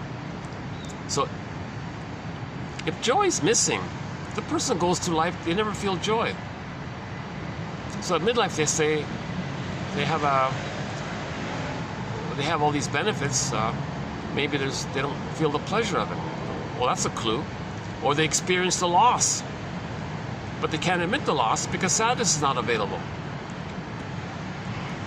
So I feel therefore I am. If there's no amness, they're not going to have their feelings. And if they don't have their feelings, then you have that second batch, fear, anger, distaste, dis-smell. The physiological survival, those emotions related to the so-called survival side of things. They're not interested in the more human side of being human. They don't mourn or feel pleasure or have empathy or gratitude or reparation, make a mistake and feel badly. That kind of stuff, they're not there yet. If they're traumatized too early, they're just in constant survival mode. And the constant survival mode is, well, they didn't get their needs met. So they're going to try again and again. It's called relentless hope, relentless outrage, and relentless entitlement. Martha Stark has a thing called, if the baby's traumatized, he has a syndrome called I can't, you can, and you should, entitlement. So she emphasizes this point, that there's a false belief that the baby's no good, I can't do it. Well, others should, and they feel entitled. They can and they should. And they don't, they're in outrage. So she calls it relentless outrage, well, relentless hope, relentless outrage, relentless entitlement. She does this kind of thing with relentless and all this. And we're kind of stuck with this syndrome called I can, you should syndrome. So discussed recently. That's a sort of simplified way of describing things. Yeah, it's not bad. Yeah.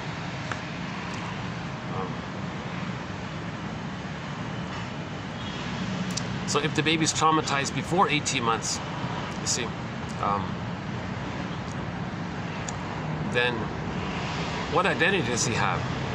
If his shame self he can't admit, and he's going to project it onto others and say others are no good, others can have a shame self, he reverts back to the old, once upon a time, archaic time in the uterus when he was on the throne. So he'll search for that, and he'll think that's him. Huge irony, because the baby was never a little god. He was never a little king, but he thought that. So the person in trauma, well, they'll have the attitude that they're special and important, they're chosen, all these kinds of elitist kind of superiority. They call it, Adler calls it the superiority complex. Okay, in the Pied Piper of Hamelin, the guy was singing, "Give me prestige, give me the song, give me prestige." Okay, Emily Dickinson's poem, Fame is a Fickle Food, 1702. Oh, give me fame, give me fame. And then the crow came by with ironic caw, flew past it. He didn't, even the crow didn't want it. But the man wanted it, right? Interesting. A good little poem by Emily Dickinson. And then Karen Horney refers to this topic with the Peer Gynt story, who is always searching for the glory. But she means it the way like selfish people search for power and glory. So they're always searching for prestige, fame, power, glory, superiority complex. And the humor is dark humor because it puts them one up, others down. So shaming humor, okay, because the mother shamed them, they identify with the shamer, they feel no good, others are no good. So with their cynicism, they put others down and they feel above them. So they have this, that fuels the fame and the prestige. Okay, so cynicism gratifies infantile megalomania. Cynicism, dark humor gratifies the egocentricity and the superiority complex. This is all the defense mechanism to avoid the pain of accepting the truth that they have a shame self. They don't want to feel it. The way not to feel it, say others are no good, and you play the old throwing them thing, and you identify with the aggressor and replay onto others what was done to you with the fantasy can change the past. So this whole mechanism,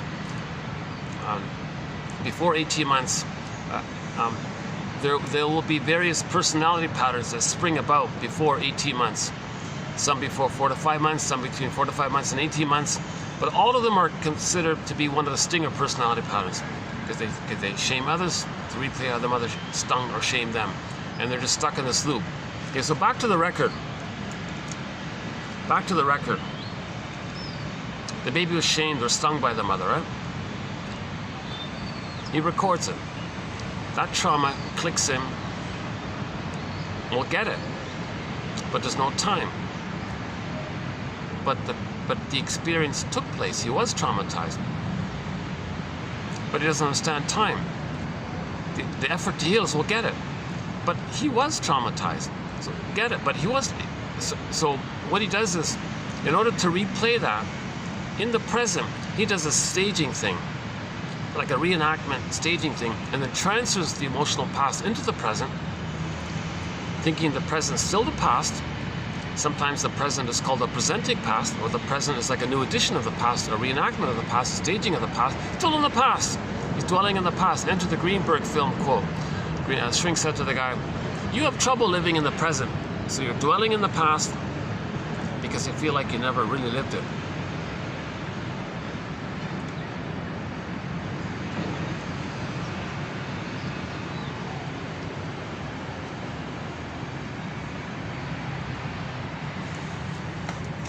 Let's try this. How's that? Is that better?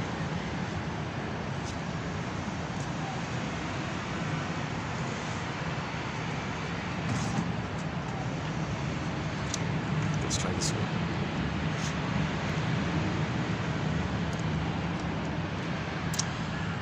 Yeah, okay. So you're seeing my anxiety now, right? Fidgeting around.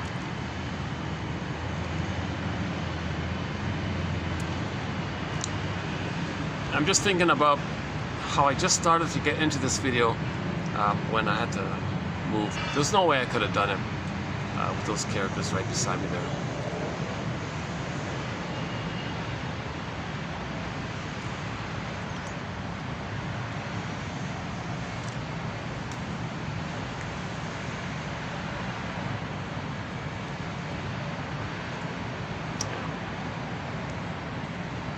Okay,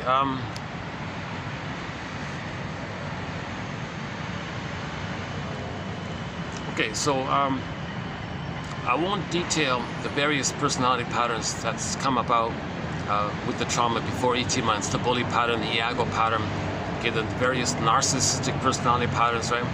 The cookie cutter, the familiar one, the star one, the exhibitionistic one. Then you got the voyeur one, and you got the turtle narcissistic pattern, the clinging vine narcissistic pattern, and a few others in there, right? And even the more other personality patterns. But they're all considered to be one of the stinger personality patterns. The stinger phenomena means when they replay that and recreate that experience, shaming mother, shamed baby. So the baby was in the passive, victimized place. The mother was the active aggressor one, and the baby was the shamed one. Okay, so he was the passive, shamed victim. Mother was the angry, aggressive aggressor. In the new situation, when they replay that dynamic, oh boy, they don't want to feel that again. They don't want to recreate that and feel that. So as a defense against that, they'll play the shaming mother who shames them, and the trick is they'll just see them onto others, so they're shaming others. That's why they're distinctive personality patterns. So this attitude is only a defense mechanism to not feel the underlying emotional masochism. So another way to describe this is that the baby's attached to the mother, but it's painful. He's maintaining it and recreating it. That's emotional masochism. Self-defeating, not loving life, not enjoying life. You're not being authentic in your life, so you're masochistic, right? You're emotionally masochistic because it maintains the attachment, that's the pleasure, but the pain with the mother. So the pain with the mother, but it gives you the attachment to the mother. So there's the pain, there's the pleasure, the displeasure in pleasure principle or phenomena. Now that's too painful to feel. That's too painful. These chairs are not so comfortable. That's too painful to feel. So to not feel it, it's still there, but you don't want to feel it, but it's still there. Shall I compare thee to an onion? So the behavior is to not feel the emotional masochism. You play the baby plays the person plays the aggressor, sees their emotional masochistic shame self onto others, say others are no good, and they have this dictionary of insult terms, put down terms, shaming term, dark humor, blah, you're this, you're that. And if others show any vulnerability or humanness, oh, they hate it and attack it. And that's the emotional sadism.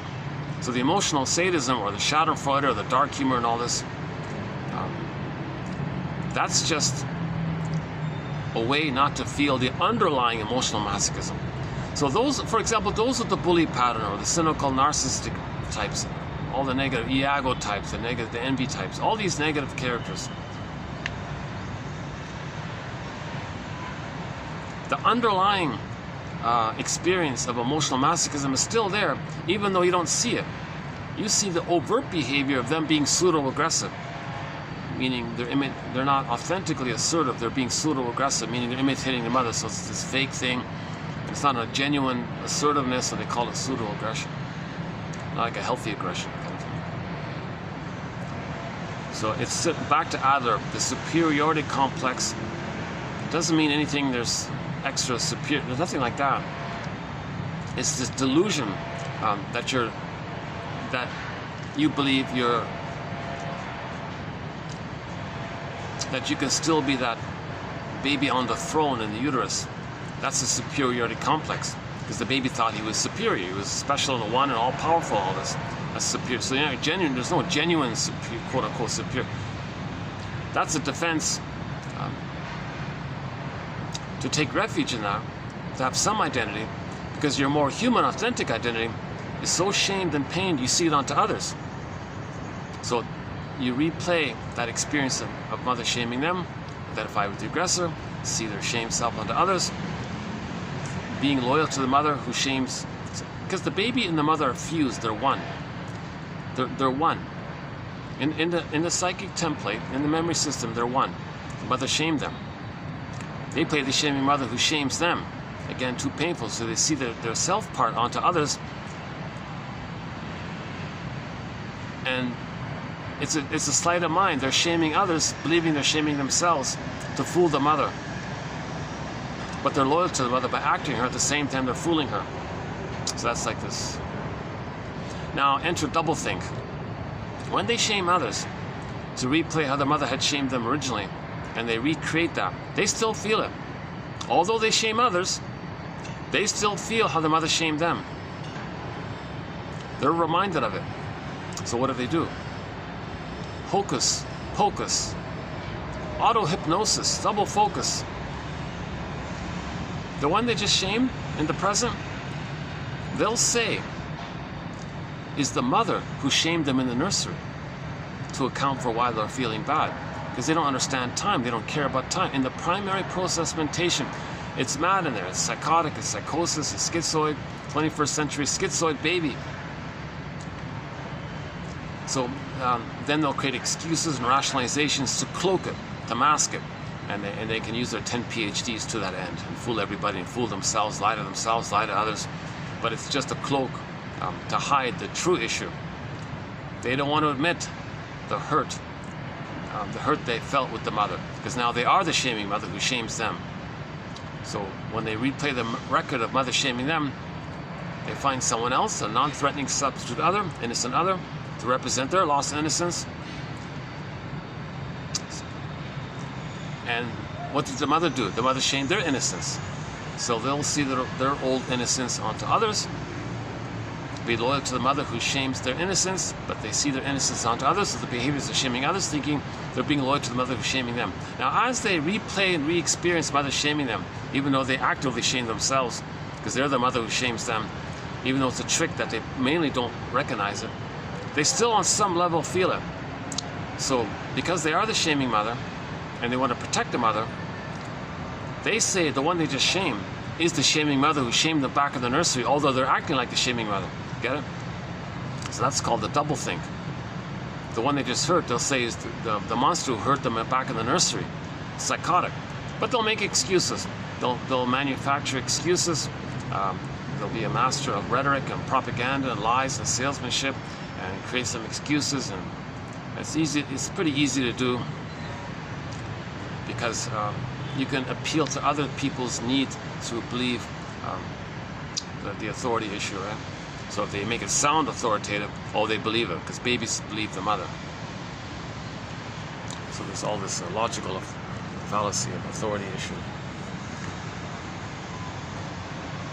Yeah, I don't want to get into this topic now, but I'm posting this in the year 2023. Oh no, let's not go there. We have a thing called the 48 symptoms of homo trauma, because we talk about the pillage and the plunder, breaking the ecology, breaking the diversity, and this whole area. So let's not go there. I touched a little bit about it in the last video. I did like a mini portion of it in the last video about the prejudice part.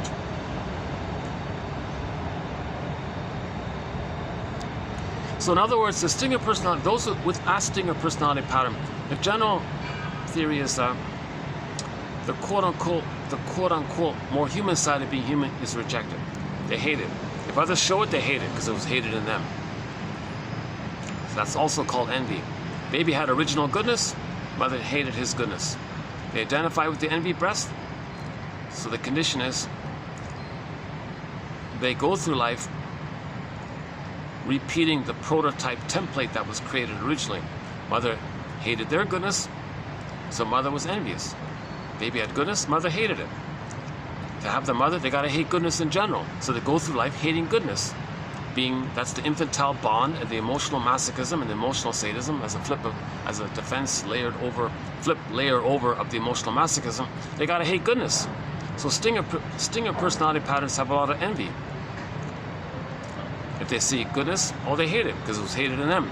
That keeps them tied and bonded to the shaming mother. They have a mother complex. The mother complex simply means the baby never got enough love from the mother to feel safe enough to leave her to know themselves, so they're stuck with her. Plus, the more the mother's love is unavailable, the more the child clings to the mother. It's called adhesiveness, like crazy glue, and then he becomes like her and rejects himself.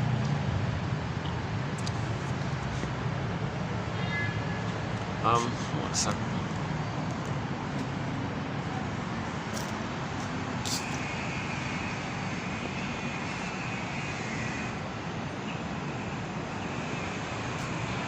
What about here? Let's go back to the original spot. Yeah, I like the bamboo. Let's do it here. Yeah, there's more space here. Yeah, okay. Hold on a second.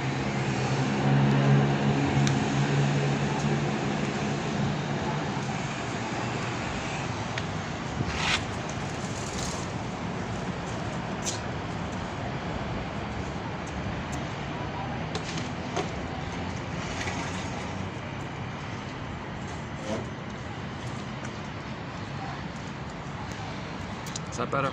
Yeah, okay, that's a little better.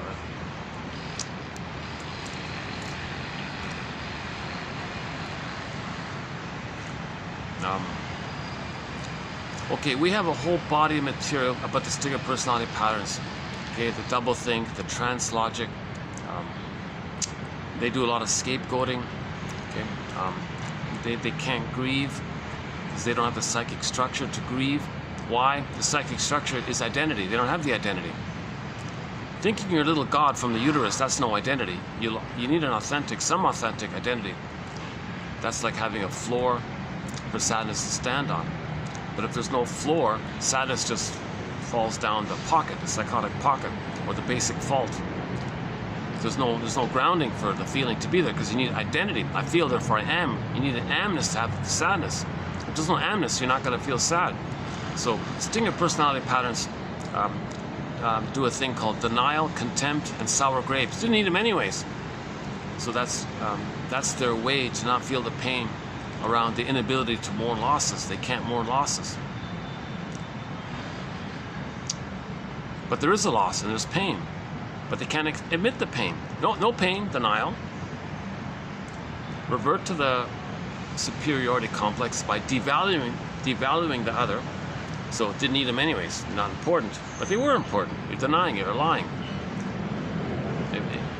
The natural response to a loss is sadness and the grief, 5 stages of grief. But they can't go through it. So this whole issue of the stinger personality patterns, there's a whole body of material there. Inability to mourn, okay, the scapegoating issue. If two stingers get together, they identify a third to hate. So the two don't hate each other, they hate the third. That's the emotional triangle by Murray Bowen, the systems thing. If it's a husband and a wife, and they both have one of the stinger personality patterns, very often they'll scapegoat one of their children. So the child is created as a proxy to express their rage and shame. And then they create an excuse to say that their naughty child needs discipline or something, so they get angry at the child. So they manufacture an excuse to be angry at the child, so the husband and wife don't be angry at each other. They can't, husband and wife, they don't make I statements. They don't have affection or tenderness or feeling areas. But all that pent-up feeling, it's got to go somewhere. So they scapegoat the child. So this whole topic is in there. They have scapegoat hunger.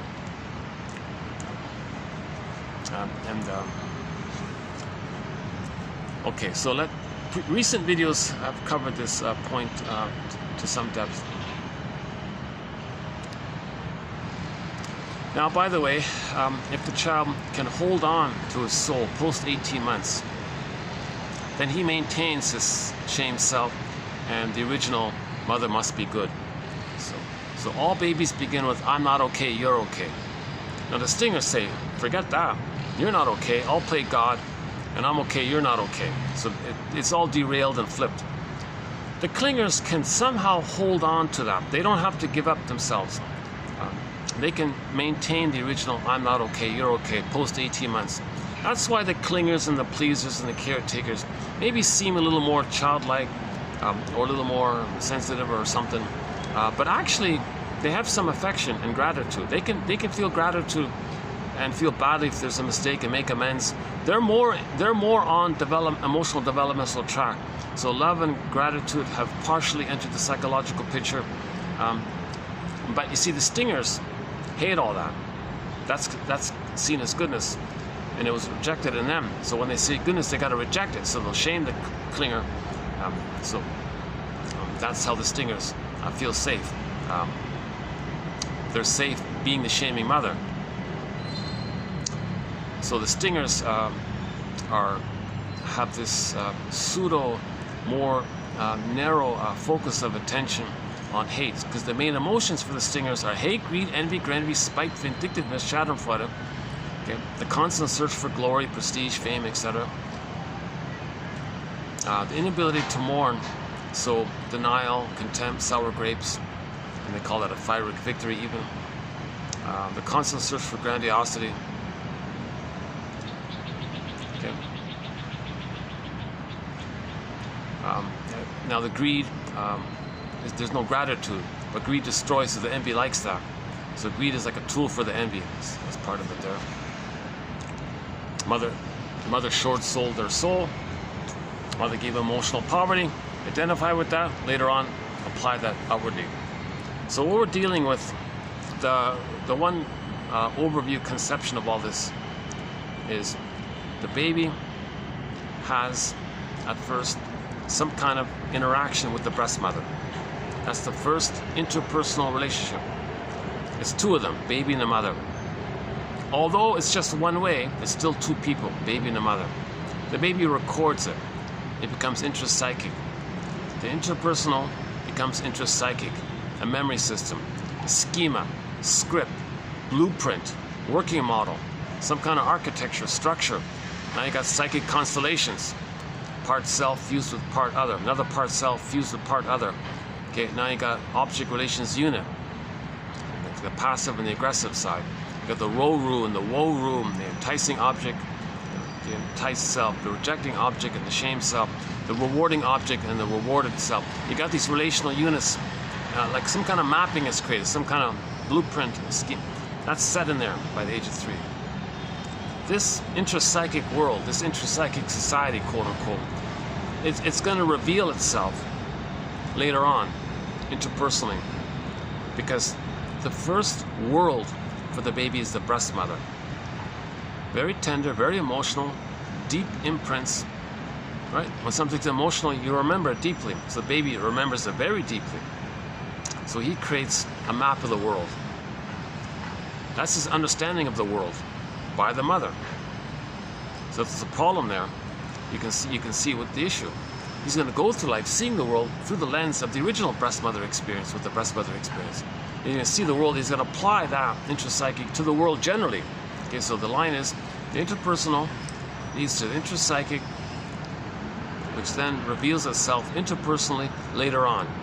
Okay, so this later on is as above, so below, inside out.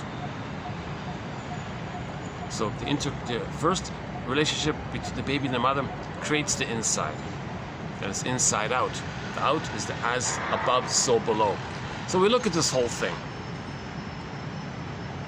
Because if this intrapsychic is based on fusion and splitting, paranoid, schizoid, motive experiencing, and no sense of self, okay, then that's what's, then we go through life recreating what caused that, hoping to undo it. Does it make sense? This is called repetition compulsion. And in the repetition compulsion, the stingers play the shamer, find others to play the shame self, so they're hurting others to replay how the mother had hurt them. Now the clingers do a more benign thing. They play themselves and see others as the rejecting mother, coax them to be rejecting, self-fulfilling prophecy, be difficult, give people impossible tests, be passive-aggressive maybe, expect them to reject you. That puts a pull on people to reject you, so you recreate it. Okay? So the clingers play themselves and just coax others to reject them.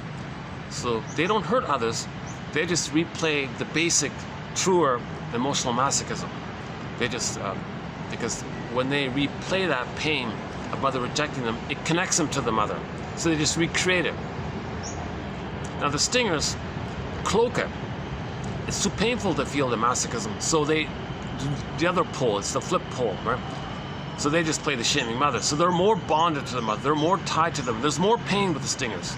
That's why there's more aggression and more hostility and more focus on power, prestige. And with that kind of power, you don't care for others, so there's more power. That's why stingers usually make more money and they're successful in money and business or whatever, because they don't have to care about others. They're not bogged down with feelings, and they're addicted to greed. They're addicted to hate. It's addictive, and it may even lead to a brain lesion, which Catherine Malabo from France says makes the person indifferent and unfeeling if the stress of the developmental trauma accumulates on the brain. Because remember, organs, the brain is an organ as well. There's stress going on. The brain can be stressed.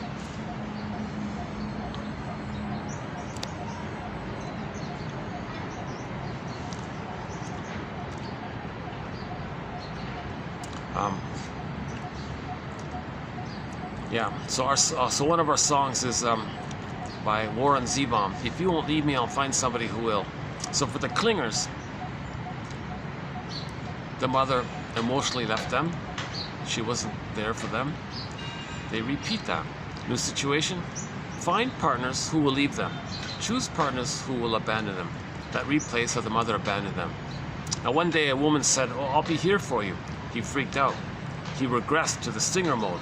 He rejected her and went back to finding women and coaxing them to reject him. If you won't leave me, I'll find somebody who will. That's a pretty good song to describe this issue, right? Now all this repetition compulsion, either in the negative magic gesture way, the stinger way, the active aggressor way, is sometimes also, the identification with the aggressor way, is sometimes also called negative magic gesture. It's negative, it's stinger, magic gesture, magical thinking, going to change the past, and it's a gesture. There's no consciousness, you're acting it out, it's a gesture behavior. This negative magic gesture also has the fantasy that A, it keeps you bonded to the mother, there's the pleasure. But you are angry at the mother on some level.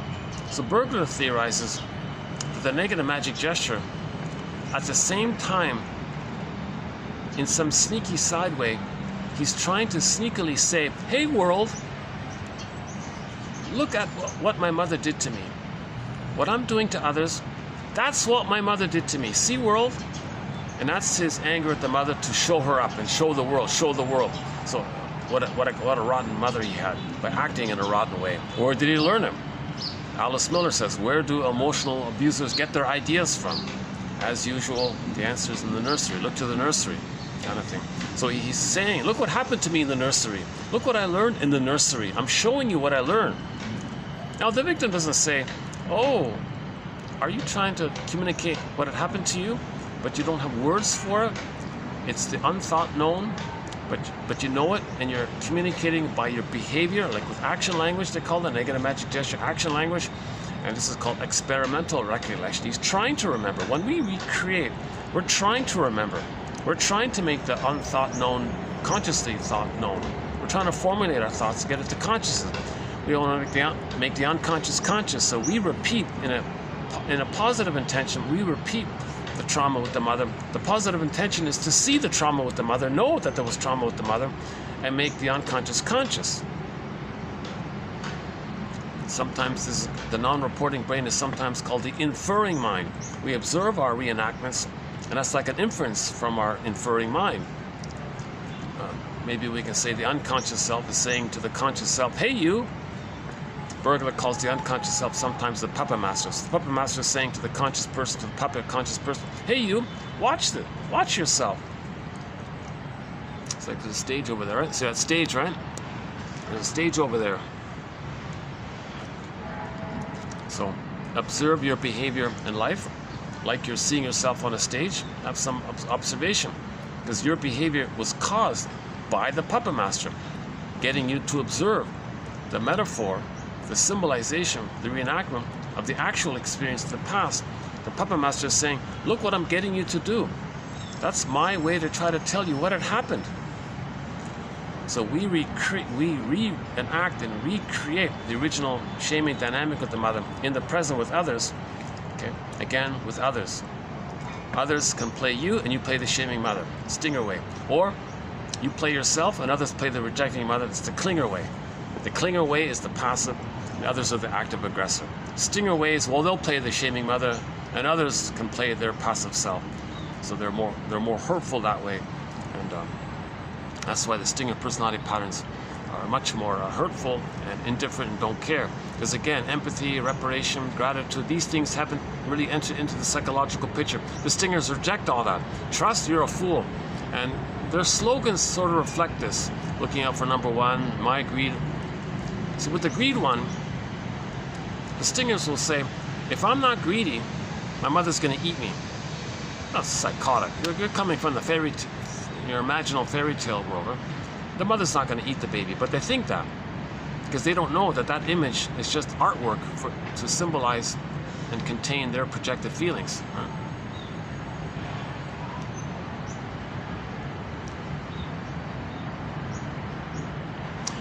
The quick thought I just had was, even though I'm feeling off sometimes or a little clumsy like the last video, I still feel like there's some good stuff coming out.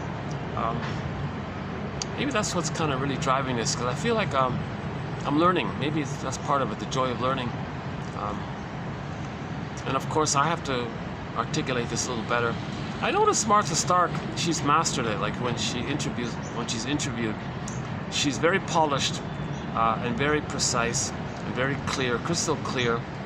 And it's almost like she's reading from the book almost. So she's mastered. Yeah, that's what I like about her in a way.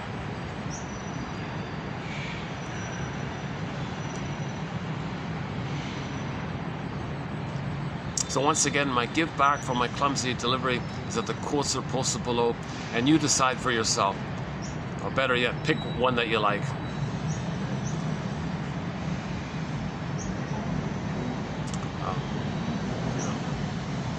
But that, so what all we're doing here is saying, here's another resource that's available for anybody engaged in the know thyself efforts. Okay, the know thyself. Your conscious self and your unconscious self. Make the unconscious conscious. That's integrating into yourself. That means accepting more of yourself. That means you're more whole. Healing and wholeness are synonymous, as Johnny Sanford in his book Healing and Wholeness. Yeah, good book. Yeah, Johnny Sanford. We talked about Johnny Sanford recently. The Johnny Sanford, meaning the guy who wrote Invisible Partners, Healing and Wholeness, etc. He's the guy that puts religious stories on the couch. He says, look for the psychological message of a religious story. But once again, as mentioned in the last video, whenever we mention this phrase, religious story, we mean it when religion is being used as a tool of the pillage and the plunder. So for more on this point here, go to the last video, because I did went down that line a little bit about the link between pillage and plunder and religion. So anyways, but the broader point is, he says, if there's a religious story, again from the pillage side, don't worry about was this guy real or not. Look, treat it like a myth or a fairy tale and analyze it. Look for the psychological message, because the religious stories also come from the primary process mentation. These religious stories are all fantastical stuff, right? So it's from the primary process mentation. It's metaphors for psychology. Metaphors for psychology. Myths and fairy tales, and most, if not all, or vast majority of religious stories are true on the inside. They're metaphors for psychological inner dynamics. They're pictures showing you the imaginings of the traumatized psyche early on in the baby's brain. There's imaginal in there. These stories are a reflection of that. So we feel some recognition and validation. So storytellers, over 10,000 years, storytellers, polished these stories and kept the emotional essence. So that's why these fairy tales are so powerful, because we resonate with them. And a lot of people say children love them, because in the fairy tale you got the good witch, bad witch. Baby's going, yeah, I feel something there. Mother's a bad witch. Sometimes she's good. I wish she were good. I need a good witch. I need a good fairy godmother. But the bad witch, yeah, so they resonate, something like that. So now, children who are loved don't care about it, because they're already healed and healthy. So, but myths and fairy tales are traditionally by the shrinks for the adults. They weren't given to children. Now they're all watered down and just made it amusement or something. So now it's for children. But it's funny, children still pick up on some of the key points, right? And then adults are not interested in it. There's not enough there for the adults. This is all got flipped around. As part of the pillage and the plunder, to discourage healing. Because if you're healed, you don't hurt others. If you're wounded, you do to others what was done to you, and that's to maintain the poverty for the pillage. Mother gave the baby emotional poverty, identified with the aggressor. Mother sold the baby's soul, stole the baby's soul castle, their land, identified with the aggressor, so they steal people's land and pillage and give others poverty. They do all the work.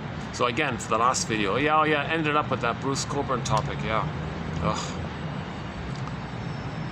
I got carried away a little bit, I think I got a little carried away in the last video. That last video was a runaway id video. I didn't tame the id. I was all over the place, the wild horses. I couldn't ride the rider, I think today I'm riding the horse a little better today, a little bit.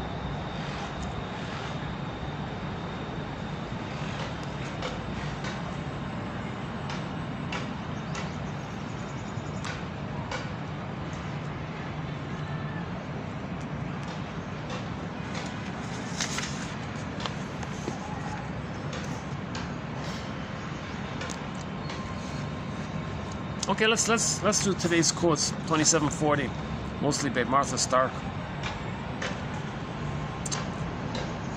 I think the best thing is to kind of start at 23. 24 was something else, and then 25. So 23. Let's see. Check again. 23, 5, 6, 7, 8, 9, 10. Yeah, 7. Seventh video. It starts at 23. If you go to 27, 23, that's the first video on Stark. 4 was another topic, and then 5 to now is all Stark. Oh, that's some people here. Hold on a sec. Oh, I might have to move here. Hold on a sec. Someone's doing a filming of something. Okay, hold on a sec. No, I don't want to get in there and film.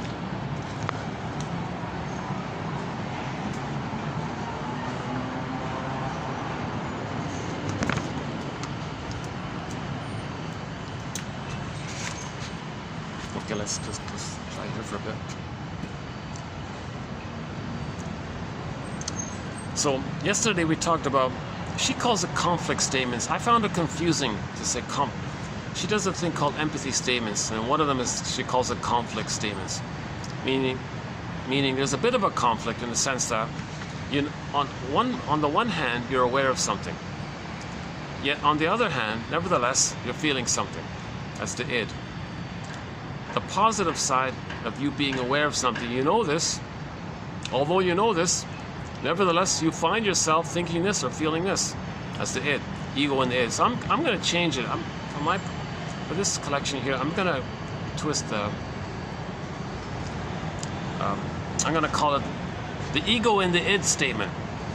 And I think it's just maybe a little bit of a tribute to Mr. Freud, because this year is the 100th birthday of his book, The Ego and the Id. So let's talk about the ego and the id statements. The ego and the id statements. So you make a statement, and in that one sentence, you include the ego part. That means what you know. That's the healthy, what you know, what you're aware of. That's your secondary mentation. Well, no, back up. So the ego part is something you're aware of, and that's your ego.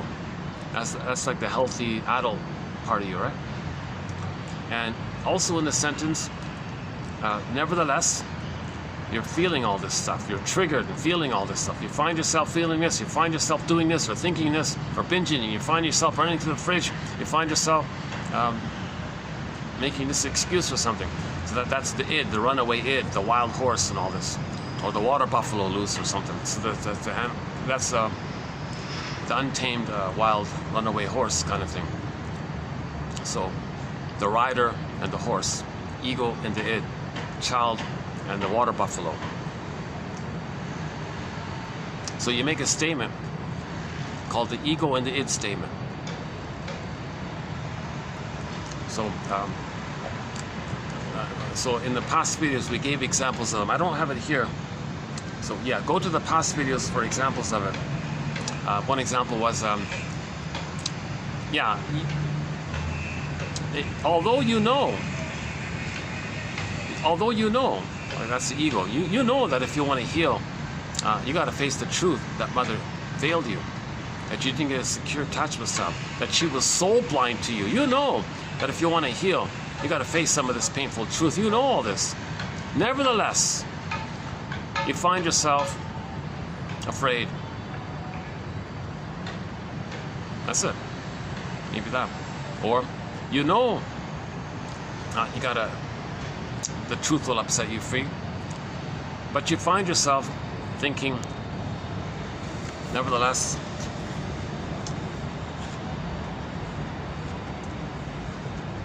that it'd be too painful to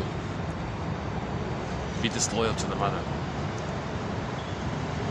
Although you know you're not being disloyal to the mother, although you know, so ego, although you know the true meaning of honoring your mother, although you know, even though you know, that the true meaning of the phrase honor your mother, honor your parents, is to know their story, to know the truth of their story, see them as people, see them as a member of Homo Traumacus, know their story. Although you know that, nevertheless, You find yourself feeling that you're betraying her and you're scared of being punished and abandoned by her.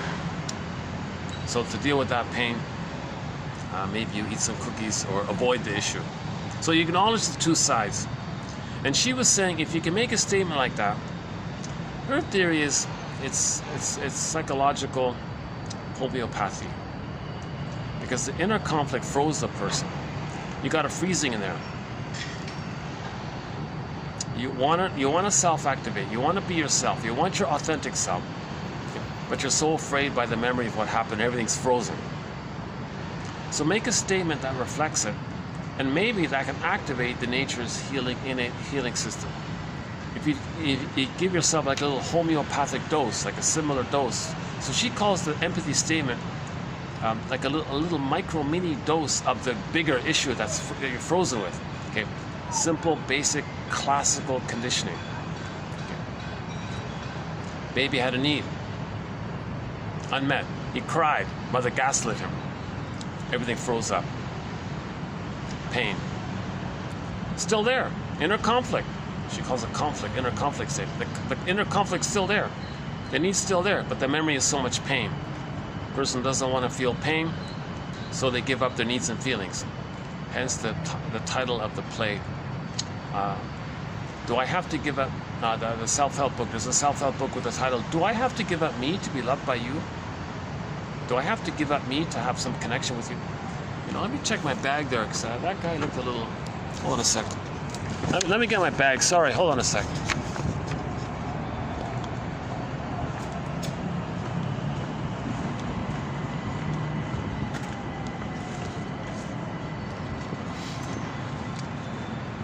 You never know. I don't know.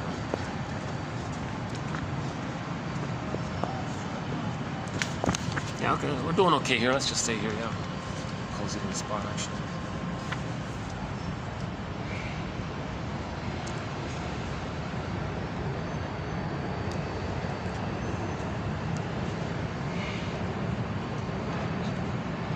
Okay, so the inner conflict makes us neurotic. This inner conflict is repressed. What's the inner conflict? The wish and the fear. The need and the fear. The need was for a secure attachment style. To acknowledge that need, let alone the feeling that it wasn't met, okay, triggers the memory of all the pain. The person doesn't want to feel that pain, so don't know the need. But the need is still there, hence it's a conflict. The need is still there, but the memory of the pain, so the wish and the fear. So this is all frozen up inside. It's all frozen up inside. This is like set, everything frozen like that. So you give yourself a homeo dose of that through the statement.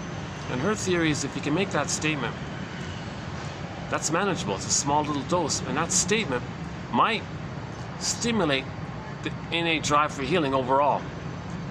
Now, I think she's stretching it wildly. And the condition, of course, is that you have a caring witness and a level of safety with somebody. You need a caring witness. It won't work on your own, I don't think. I don't think so. Giving yourself empathetic self-statement, I don't think it's magically going to heal all this. Because grief is healed when it's witnessed by a caring other. Because the caring other creates a level of safety for all those emotions to come up. Now, those deeper emotions of the sadness and the loss are not going to come up. You need the support of a second person, right? So that's sort of the condition of it all. But nevertheless, it's part of it. Okay, so here it is here. Even though you know that, nevertheless you feel that.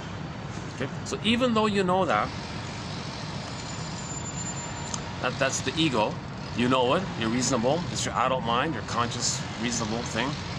That's your self-activation. Self-activation, that's the ego. Triggers abandonment depression, which leads to defense. That's Masters' axiom. So real self-activation, doing something that's from your authentic self. You want it to heal. So if you want to heal, that's from your authentic self. You want to get better, that's your authentic self. But the moment you want to self-activate from your authentic self area, whatever it is, treat yourself better, do something healthy for yourself, that's going to trigger the memory of the abandonment depression with the mother, the persecutory anxiety, the massive anxiety, the fear, the shame. It's going to trigger all that. Because the baby was doing something authentic, had needs for his authentic self, shame by the mother, pain by the mother, abandonment depression by the mother. Okay, then a defense mechanism, doing something to not feel the pain. Maybe the mother gave him a pacifier, or he sucked his thumb. Okay, the pacifier that way. And then the thumb later on can be symbolized, but the cigarette can trigger the thumb thing. So that's the defense. So self-activation triggers abandonment depression, which leads to defense. So if you keep that in mind, huh? Even though you know that self-activation trigger, nevertheless, woof, abandonment depression, you feel triggered.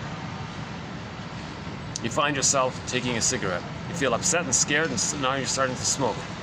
Even though you know that the present isn't the past,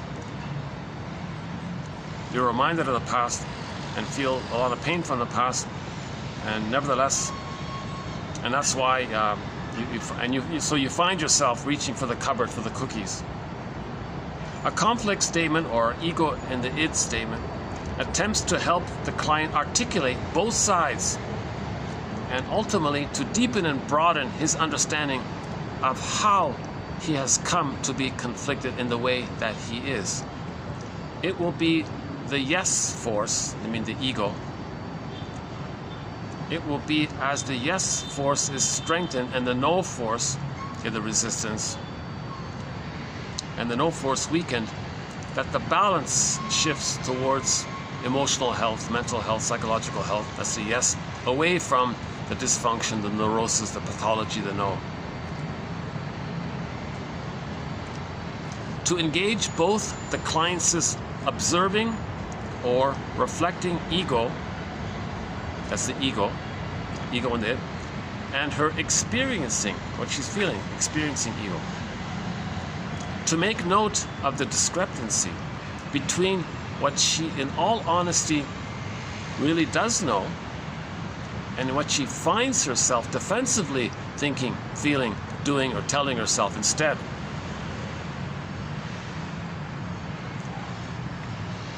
As someone said to a woman said to her, and 2 videos ago, somebody said to the woman who had a baby, you know, dear friend, you got this baby here. You know, a part of you knows it's inappropriate to use your baby as a teddy bear to soothe you and comfort you, like taking comfort from a puppy or something, or like a dog or something. A part of you knows that you can't use the baby to soothe you. But you find yourself telling yourself that you have the right and that you feel entitled. So that's the 2 sides. The healthy side, the yes side. You know it's inappropriate to use the baby to comfort you. But nevertheless, you find yourself doing that with the excuse that it's your right to do so.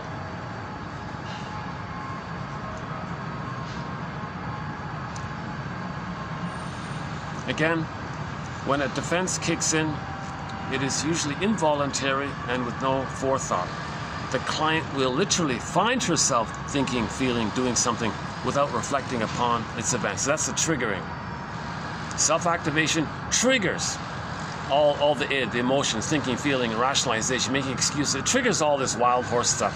So now you're finding yourself with these feelings. You're finding yourself with these excuse thoughts. You're finding yourself looking for a way to squelch the pain, soothe the pain. You're finding yourself in this place because you were triggered. That's why she says you find yourself, to emphasize the momentary, the situation is momentary. It's not a permanent thing.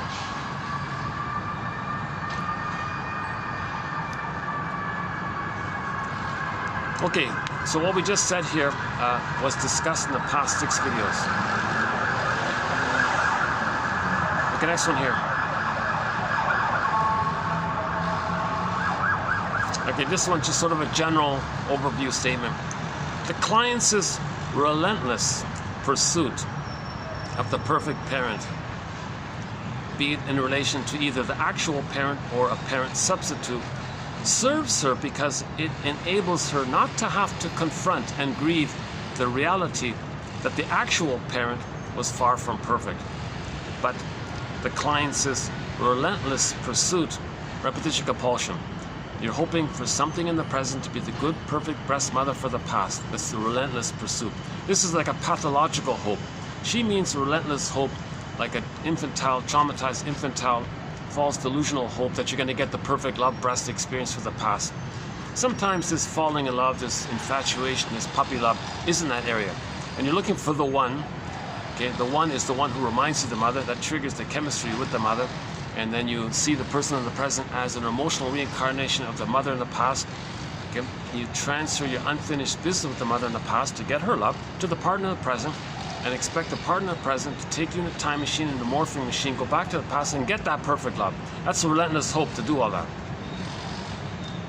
Again, the client's relentless. So all this relentless stuff, relentless hope, relentless outrage, relentless, that's all the defense against the pain of mourning. Repetition compulsion, okay, hoping to get the perfect something in the present that in your fantasy can translate into the perfect love that was needed back in the past. All of this relentless issue, it's all the defense against the pain of mourning. To avoid the pain of mourning, just keep on with this relentless hope, relentless entitlement, and make excuses.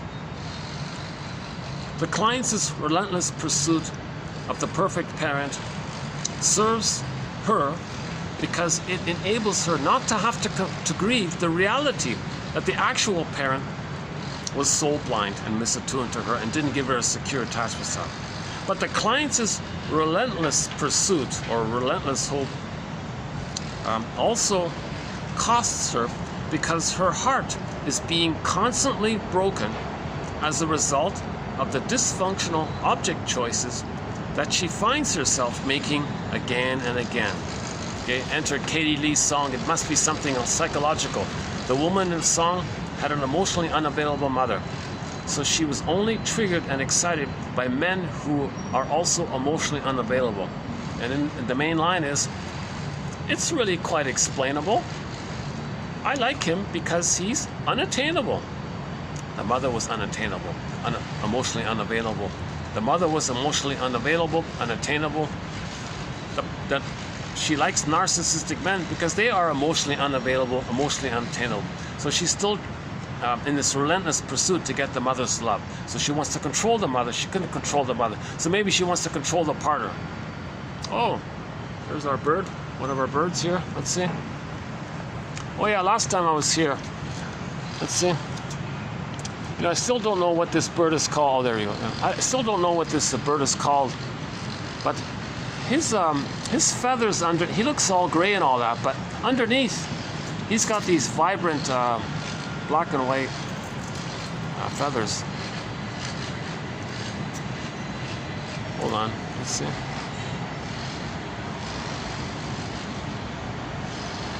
Where'd he go? He's gone already? Oh, it flew off already. That was quick. Sorry about that. The crow, the blue jay, the loon, and the heron are some of our companion birds to our collection. And the pigeon too, yeah, the pigeon. Let's not forget about the pigeon.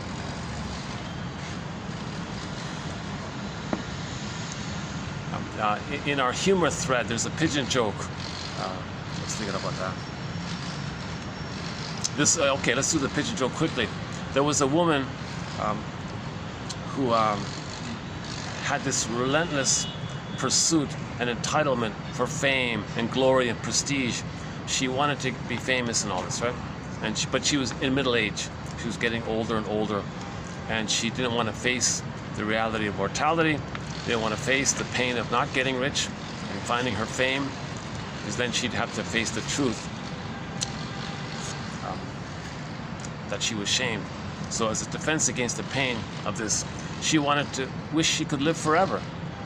So she was curious about this reincarnation thing. So she asked a guy who seems to know something about this issue, and so she asked the expert basically, "Hey, what's with this reincarnation thing?" And the guy, the expert, kind of knew the issue with her, that she was afraid of getting older. She was worried about not getting her fame and her prestige and all this. And but she didn't know it herself. She didn't really know it herself. So his reply was, "Oh, it's kind of funny how things work out. I once knew this guy who wanted to be wealthy during his lifetime. He was reincarnated as a pigeon and made a deposit on a BMW." So he picked up that she thought that reincarnation means you're going to live forever. That means she can keep on trying, and in her next lifetime she'll be famous and all this. So that was a little bit about that. That's part of the reason why the pigeons in our collection here.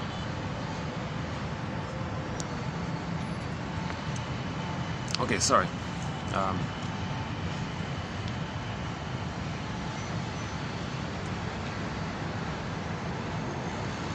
It was humorous because she felt tension about her anger, which she denied.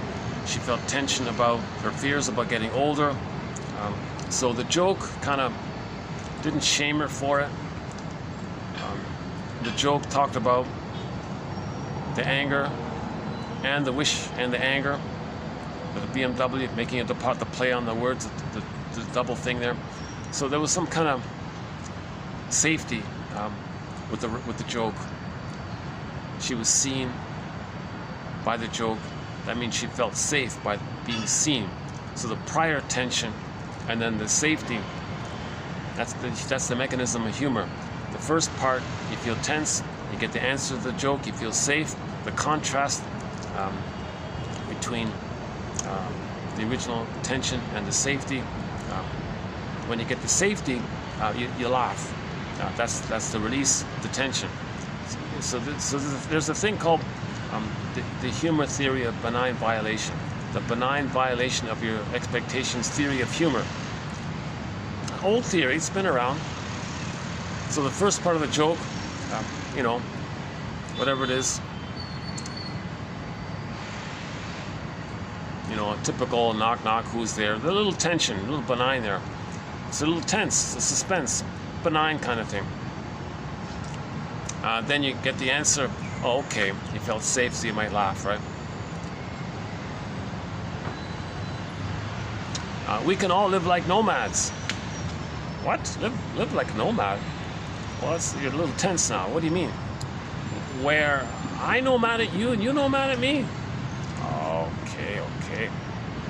You didn't expect the wordplay, right? It's a little tension. And then you got the answer. You felt safe. So the knowledge, the punchline, whatever, you got the safety.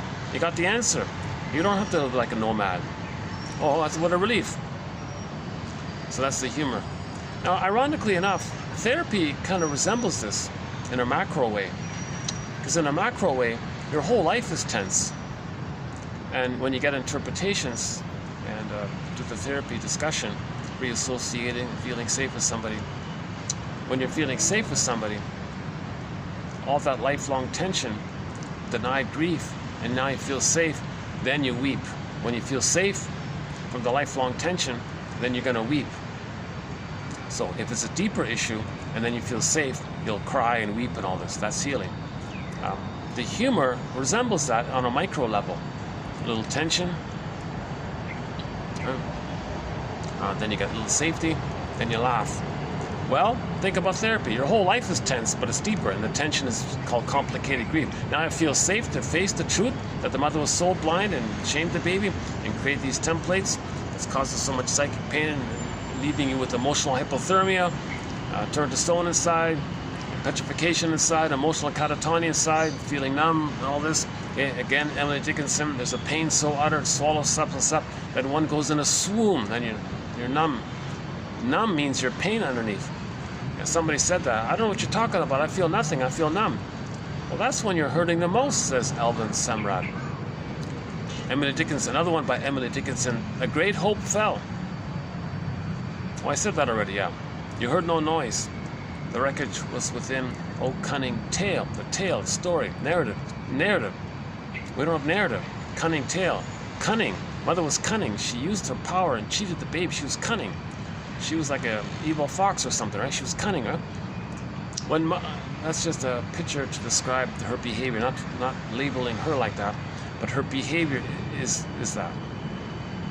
But then you got to forgive her for that. Why did she feel entitled to deceive the baby and use the baby to comfort her? Well, she had relentless hope and relentless outrage and a relentless entitlement due to her trauma. And she made an excuse called mother's rights. So she made an excuse. I have the rights, my baby, I can do what I want with it, it's mine. So she created some kind of excuse. But from the baby's point of view, a great hope fell. You heard no noise. The wreckage was within. O cunning tale that let no witness in. The baby never has a witnessing of it. He can never confront the mother. If the mother brainwashes the baby, the child doesn't know what's going on. Okay, back to this one again. The client's relentless pursuit of the perfect parent serves her because it enables her not to have to grieve the reality that the mother was far from perfect. But the client's relentless pursuit also costs her because her heart is being constantly broken as a result of replaying the disappointment. Even though she may be the leaver, even though she may be the aggressor, she feels she's still in that disappointed place. So let's say the mother rejected her. Let's say it's a mother and daughter. The daughter grows up and only chooses men whom she's going to reject. So she's the active rejecter. Even though she's rejecting all these guys, whatever, okay, and only chooses guys that she can reject, and never feels that she's going to be a victim. The men are all the victims. She can repeat this again and again and again. She still feels brokenhearted again and again and again. It's just the feeling is defended against by the pseudo-aggressive, sadistic behavior to not feel the underlying pain. So she's doing the stinger thing. But it's just a mask to distract her of the underlying pain. So nothing's really changed that way. But it fuels her grandiosity, it fuels her fame, it fuels her, it's addictive, so she's excited, and the secondary gain, and she's lost herself in the addiction of shaming or rejecting the men, let's say. To replay how the mother rejected her, she rejects others, keeps her in the remember the blissful fusion. The baby and the mother are in this blissful union together. So when she acts like the mother, that triggers the fusion feeling, so she feels excited again. The pain part is numbed over with the endorphins, but she gets the blissful thing, and then she keeps reverting to it again and again and again. Now she becomes dependent on it. The client will continue to experience heartbreak until she begins to face the reality that the suffering she is causing herself by choosing inappropriate partners far outweighs the protection she has secured herself by not dealing with the early on parental failure of her. This is an old idea. Okay? Only once the pain of her heartbreak becomes greater than the gain, if the pain is greater than the gain, the secondary gain. If the secondary gain, the delusion, the denial, seems to be greater than the pain, you keep on doing it because you get the secondary gain. The secondary gain is a defense against the primary pain. Only once the pain of her heartbreak becomes greater than the gain of her gains to the play, the lies she's doing, i.e., her self-protective refusal to grieve, will the client be able to overcome that adhesiveness, meaning identification with the aggressor, of the id, identification with the aggressor, and relinquish her attachment to her relentless pursuit. Oh boy, Martha Stark's two favorite words are relentless and unwittingly. the client unwittingly and compulsively reenacts on the stage of her life all manner of dysfunctional relational patterns and self-defeating behaviors because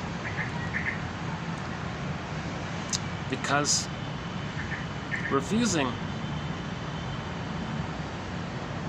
to let herself know the truth, whether about others or about herself, she will be ever busybody, ever busy, recreating, reenacting, restaging. Okay? Edmund Berger's record metaphor. Every neurotic is a music enthusiast, but he only has this one record. He carries this one record with him everywhere he goes, every time he sees a turntable, with never-ending fiery ardor, compulsive, unwitting. He spins off that tune. He reenacts what caused that problem in the present, repeating the creation of that in the present, symbolically of the past, recreating what caused that, hoping he can change the past.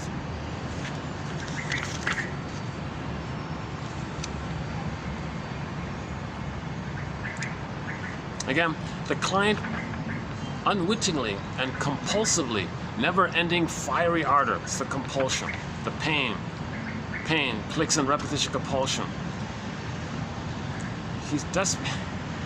This relentless search for the perfect good breast experience. The client compulsively and unwittingly reenacts on the stage of her life, like a theater thing, staging, theater thing.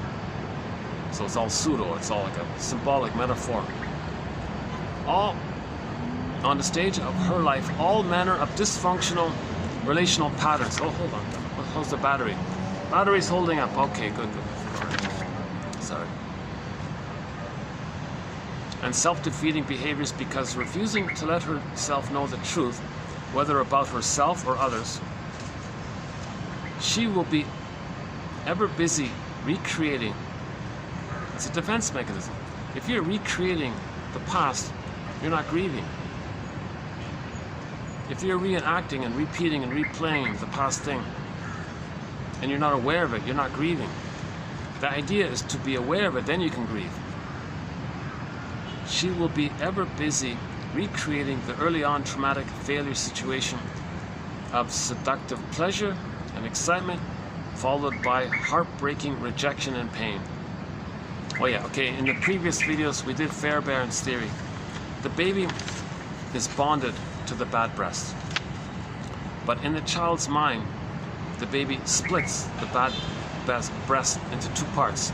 The alluring, seductress, enticing mother, and then the rejecting mother. But the child is bonded to both. He's bonded to the bad breast, but the bad breast has subparts. The alluring, enticing breast, that's the sirens, the seductive characters, the missing fairy tales, and the rejecting breast. Because when the baby was nursing, he was excited, he was hopeful, the mother was promising, alluring. He expects the mother to be there. He expects the nipple and the breast, not the bottle. He expects the nipple and the breast, but then he gets the bottle. Alluring, expectation, rejection, the plastic bottle. So that's the alluring and the rejecting. So the bad breast experience is subdivided into the alluring and rejecting. So the relentless allurement, that's bonded to the bad breast, and the rejecting, being rejected by the mother, and then your hate towards the mother by that. So the allurement leads to the relentless hope, and the rejection leads to the relentless outrage. Both the relentless hope and the relentless outrage and the entitlement related to that are both infantile ties to the bad breast. So even though the person is allured, I mean, you're operating from the brain memories, and you're allured, if triggered up, finding others to trigger that, it's going to be the rejected, because you're going to recreate the rejection. And you're only going to be attracted to somebody who will be promising and rejecting. This whole thing of replaying that, you're replaying the original issue that the baby was promised the good breast and rejected. So you go through life replaying that dynamic with others. But both parts part A and part B, it's still to the bad breast. So you're still bonded to the emotional masochistic mother. Whether you cloak it over by imitating her or not, underneath it's still there. Right? Under the sway of the repetition compulsion, she will put herself in the position again and again of wanting what she cannot have and refusing to let go. So this, either way, either direct or cloaked over by being the shamer. She's still shamed underneath, even though she acts like the mother who's shaming herself, but she sees herself to others and shames others. She still replays how the mother had shamed them. So she's replaying the thing over and over again. It has been said that we are constantly recreating our pasts in the present because that's all we know. That we dream of symphonies, but confine ourselves to the simple tunes we have sung all our lives. That's a bit of a paraphrase to Burglar. Every neurotic is a music enthusiast. He dreams of all kinds of symphonies, all kinds of songs, but he only has one tune. So she's just basically, she's saying the same thing. It has been said that we constantly recreate our past in the present because of the pain we're feeling. We replay, we recreate in the present the past because of the pain we're feeling. That's all we know. Yet we dream of loving life. We dream of loving life, having a lot of songs, a lot of symphonies, a lot of variety, creativity, authenticity, spontaneity, and joyful expressions of yourself. There's pleasure and there's creative and new things are there. But we confine ourselves to the simple tune we have sung all our lives. What's that tune? Mother, ouch. Mother, ouch. Okay. Or either directly, hey somebody, ouch. Or, oh, I will ouch you and you be me. But the underneath thing is still the same. Again, the emotional sadism is a defense mechanism to not feel the underlying emotional masochism. Clingers play the original masochistic place. Stingers play the cloaked, veiled one.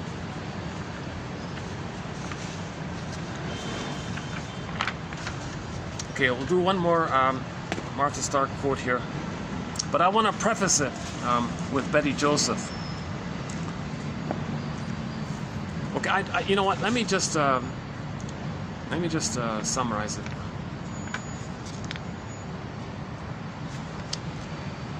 Remember, the baby needs attunement to be attuned.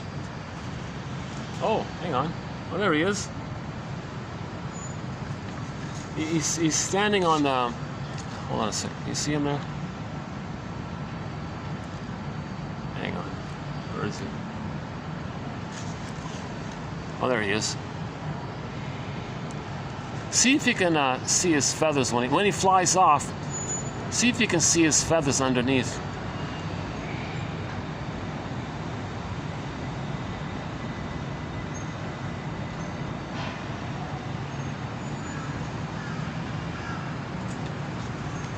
Wow. Got a bit of it, right? No.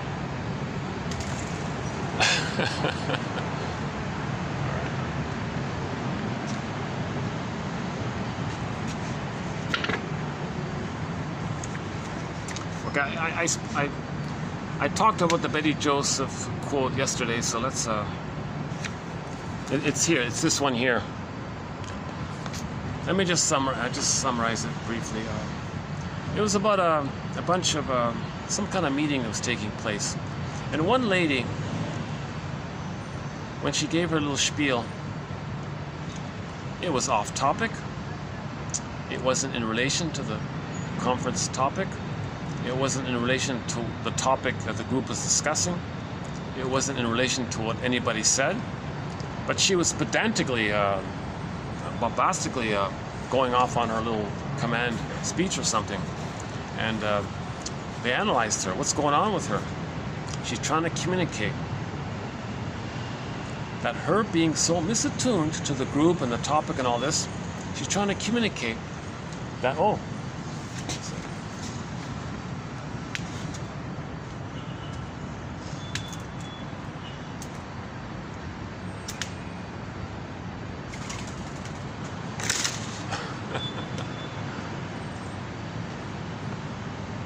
are we getting him there?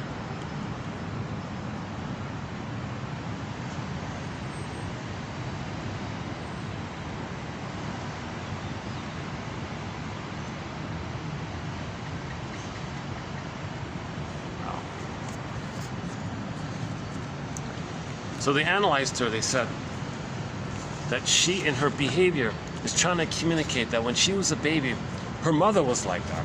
Her mother was misattuned. Her mother had this pedantic, aggressive demands on her. She identified with the aggressor, places her colleagues in the conference into the role of them. She played the aggressor and recreated and relived her misattuned experience with her mother. But she becomes the misattuned person. The misattuning person, and wants to show, I'm not going to be attuned to any of you. She's trying to communicate that when she was a baby, her mother wasn't attuned to her.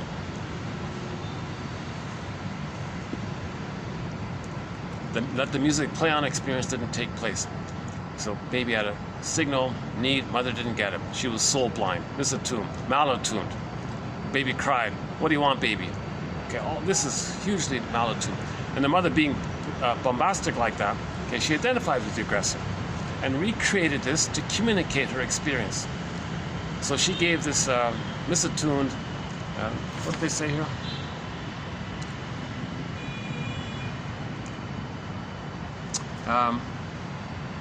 Nobody could understand her. Nobody could make sense of what she was talking about.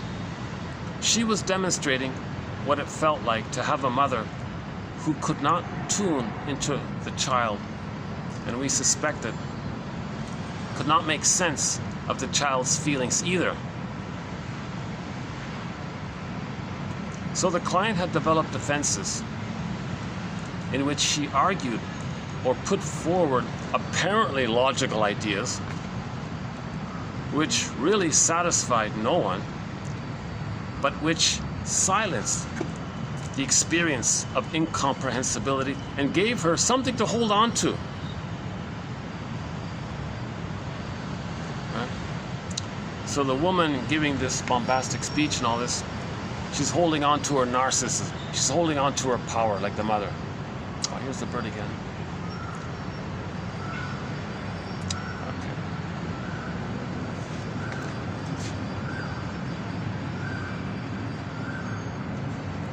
I don't know why I'm showing this ordinary gray-looking bird, but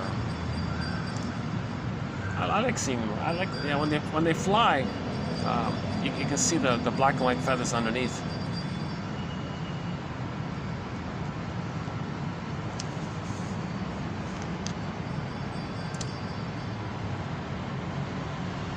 If the analyst actually struggles in such situations to give detailed interpretations of the meaning of individual associations, then she is living out the client's own defensive system, making pseudo-sense of the incomprehensible, rather than trying to make contact with the client's experience of living in an incomprehensible world. So the baby and the breast mother, it was incomprehensible. So when she talks to people, she's not really comprehensible to others. She's misattuned to others. The latter can be a very disturbing experience for the therapist too. It is more comfortable. So sometimes the therapist, all right, fine, you want to say the nonsense, I'll go with it. Why is he doing that? It is more because it is more comfortable to believe that one understands quote-unquote material than to live out the role of a mother who cannot understand the infant or client. So the therapist didn't want to feel that he was a bad mother. So he just pretended, oh, I understand what you're saying, you said this, but the truth was, I don't know what you're talking about. But she put him in the place of her experience with her mother. All right. So Martha Stark's follow-up to this point is, an authentically engaged mother, sensing her infant's distress, will enter into the infant's dysregulated affective state and take it on as her own, lending aspects of her more evolved capacity to a processing and integrating of her child's unmastered experience. So the mother has a lot of empathy for the baby. Okay. The mother has empathy for the baby. She can recognize what the baby's feeling. She can feel it herself and process it. Then the baby felt soothed by that. Now, the jargon for this phenomenon, when the therapists do this for their clients, is called introjective identification. I myself, as a therapist, by way of introjective identification, means, let's say you're talking to your friend and they're sad about something, but they don't know it, they can't feel it, they don't know what to do with it, and you sense it. In your identity, see if you can feel some of that sadness that they're feeling. Now, you have the capacity to process your sadness. Now, if you do that and he sees that, maybe he kind of picks up what you did and he can do it for himself. He learned from you, kind of thing. I myself, by way of introjective identification, experienced my client's pain and shed his tears until he himself was eventually able to bear the incredible pain and shed his own tears. So that's what the mother's. So the prototype is the baby and the mother are one. Baby's distressed, mother picks it up. She's feeling a little twinge of distress of the baby's. Now she feels it. She's feeling what the baby's feeling because they're one. Now the mother's feeling it. Now they're one. She soothes the distress. I mean, the baby's soothed. It's like black magic or something.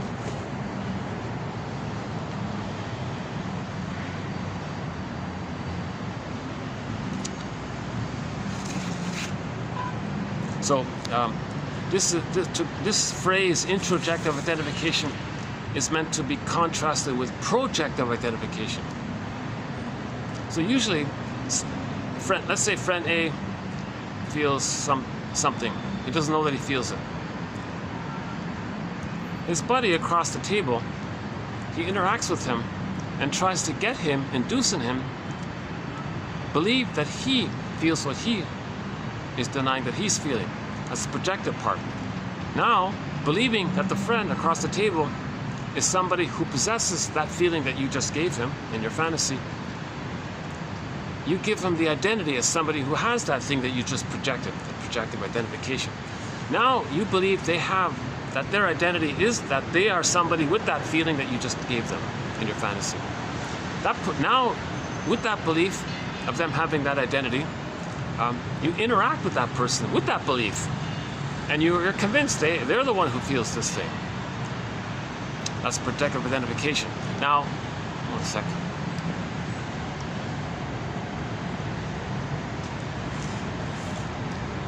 Now, right? So the projector is doing this with the fantasy that if the friend can feel what they're feeling, but they don't know they're feeling it, he's hoping to create the fusion, the oneness that the baby has with the mother.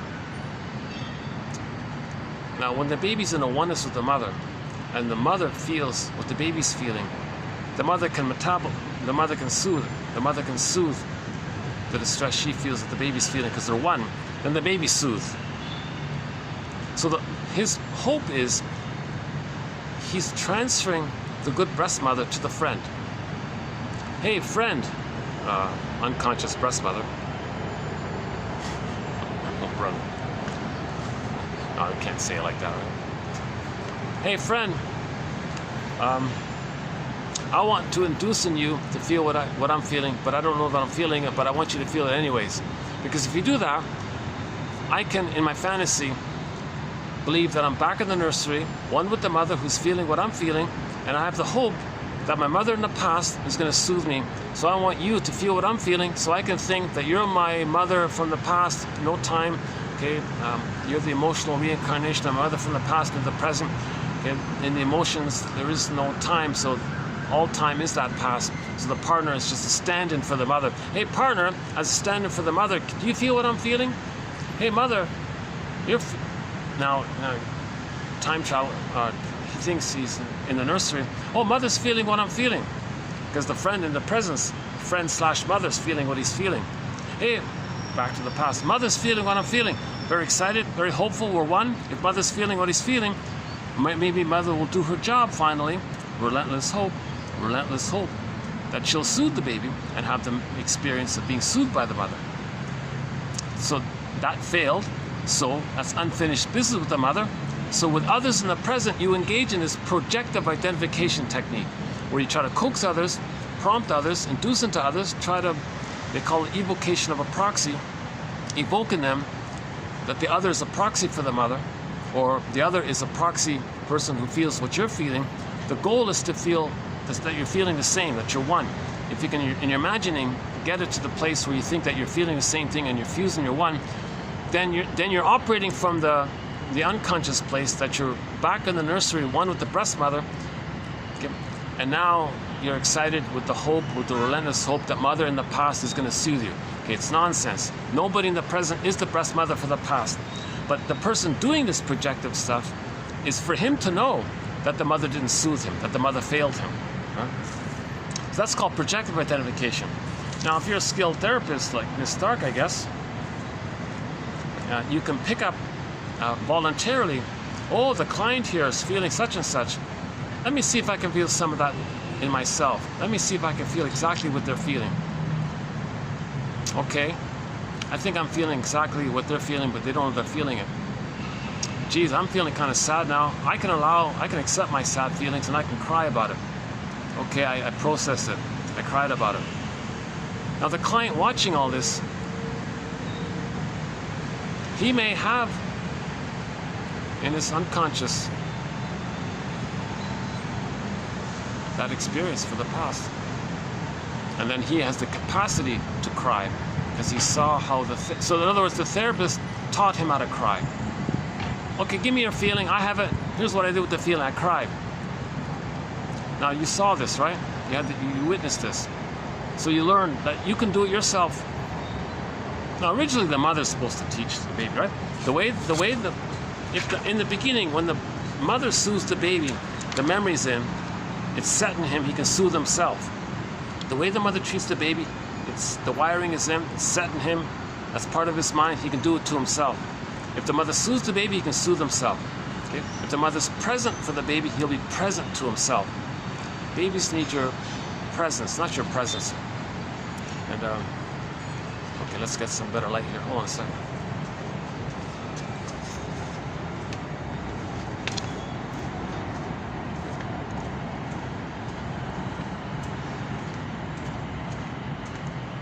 How about back here? Oh, we got a few minutes here? Okay. Yeah, it's gonna get, in 5 minutes it'll be dark around here.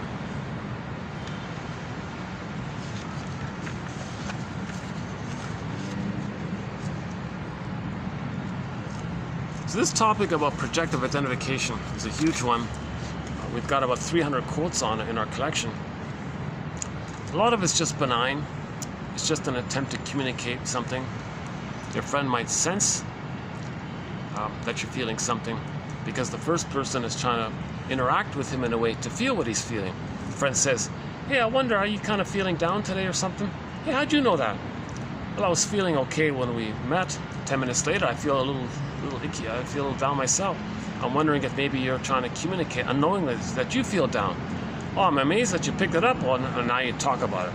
So he elicited his friend's help to prompt him to talk about it because the projector didn't want to admit he was feeling down. So he was hoping to get help from his friend like that. So it's kind of benign, a little bit like that. Sometimes it's misery loves company. He just doesn't want to feel alone. So if he feels sad, he wants to coax his friend to feel sad. It's just for that kind of thing. And there's other points to it as well, right? That's the projective part. But the therapist can voluntarily do the introjective part. Oh, you're feeling that? I'll identify, introjective identification. I'll introject, take in what I see that you're feeling. I'll feel it in me, introjective, and I'll identify it and say, I have that feeling. And if she says, I have that feeling, the same thing that you're feeling, I know how to process these kinds of feelings. And she does that again and again. Maybe eventually, due to the close connection and all this, the client finally learns to do it for himself. Right? Therapist as teacher. How are we doing here? Let's see.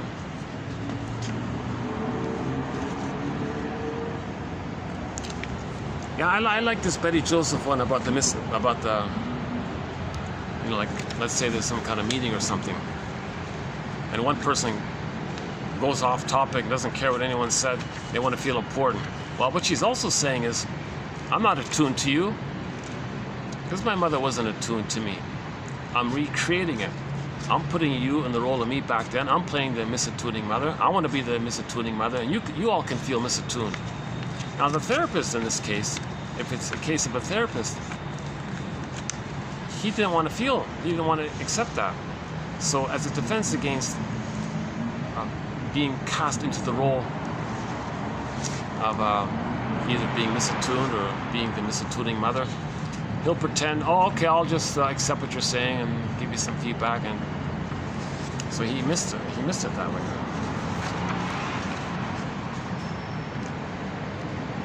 Yeah, I like this one here.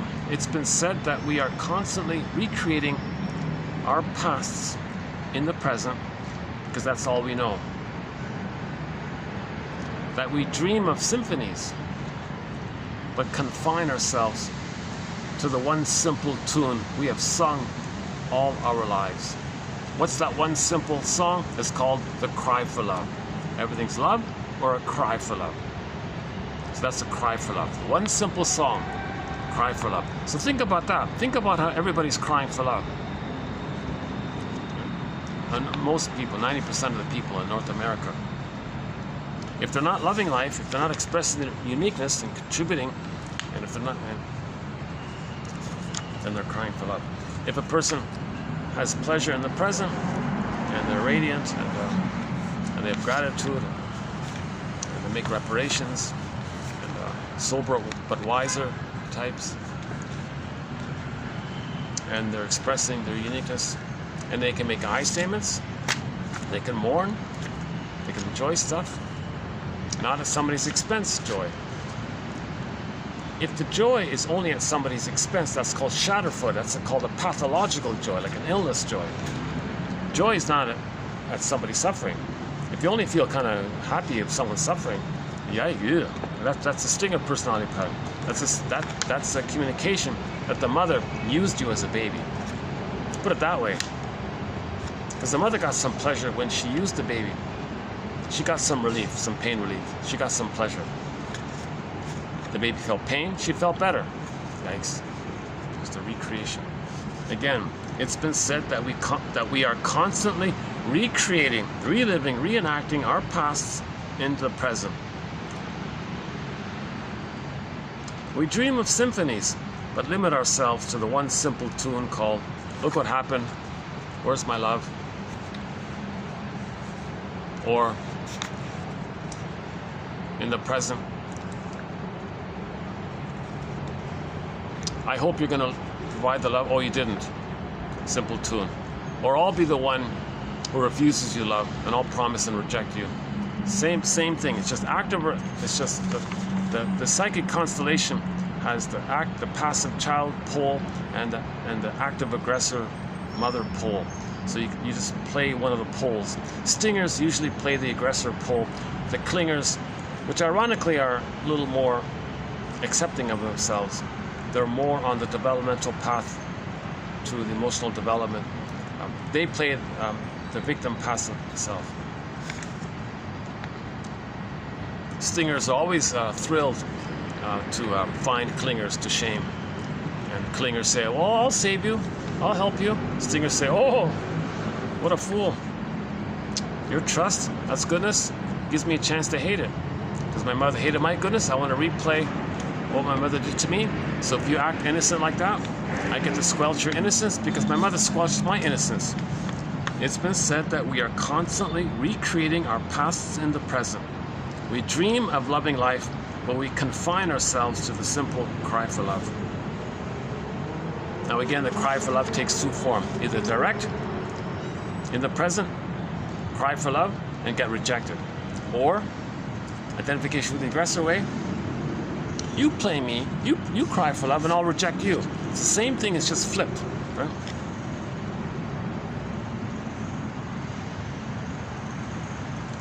Okay, we talked about the ego and the id statement.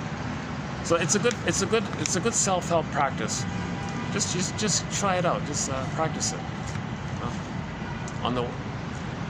An earlier quote, I had an earlier self-help quote that said, on the one hand this, yet on the other hand you're feeling this. On the other hand you're thinking this, left brain. Yet on the other hand you're feeling this. I think hers is better. The ego and the id statement, I'm calling it.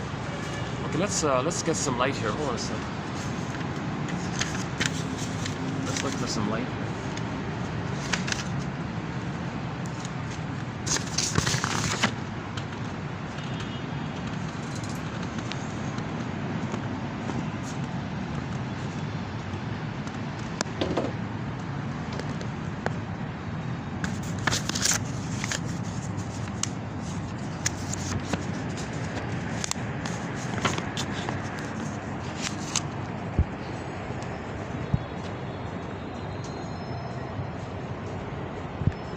Are there people there? Oh, okay. Yeah, we talked about the stage last time.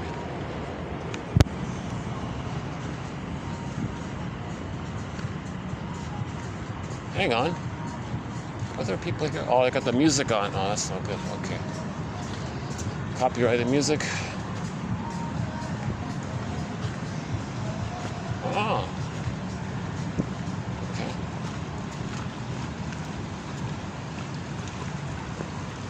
Oh, somebody can have the whole pool to themselves right now. Eh? Look at that.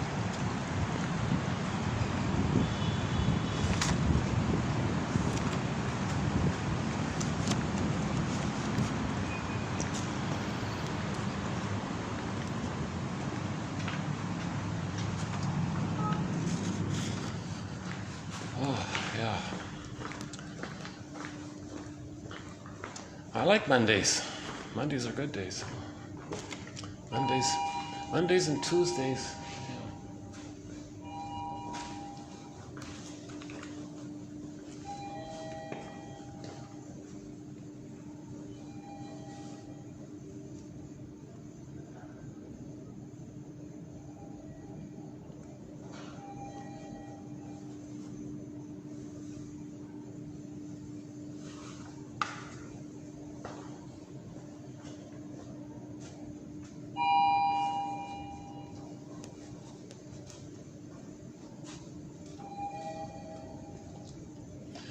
These elevators are a little neurotic.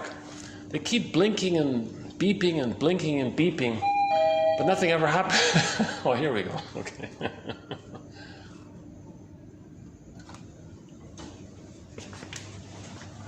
Lift กำลังลงค่ะ Going down. ประตูลิฟต์กำลังปิดค่ะ Door closing. Okay, so we're posting this in the year 2023. This has been TQ 2740, part 7 of 7. So we just completed a 7-video run of the work of Martha Stark from, where's she from? ชั้น Boston? 1 ค่ะ Boston or First something? floor.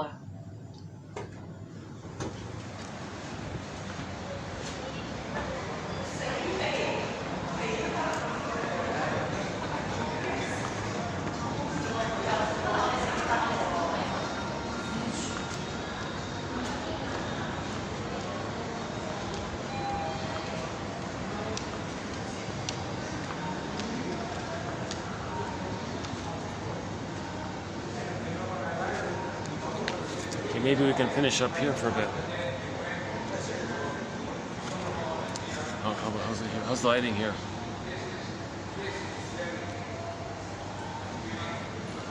Hey, wait a sec. There's a light switch here. Hold on a sec. No? Okay. How's this? Lighting okay here?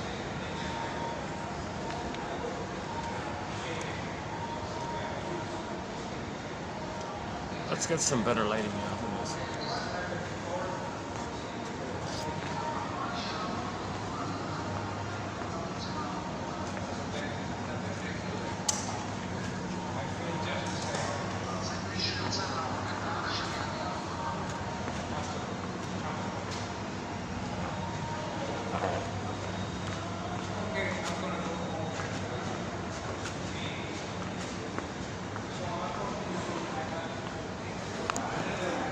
Okay, let's just stay here.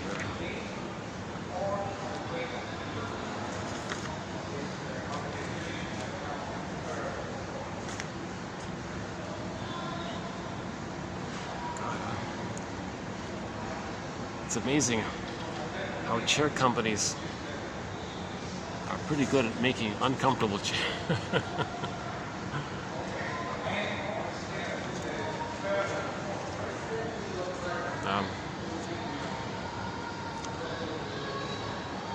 Yeah, the self-help author Amy Baer said that we recreate in the present our childhood because of the pain we're feeling. Still feeling that pain.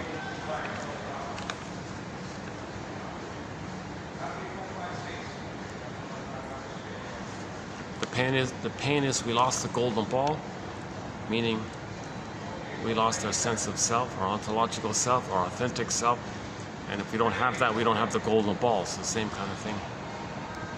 Oh, speaking of golden balls, in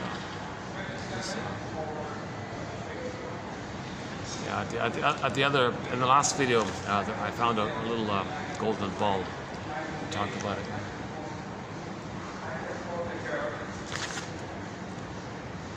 Yeah, unwittingly.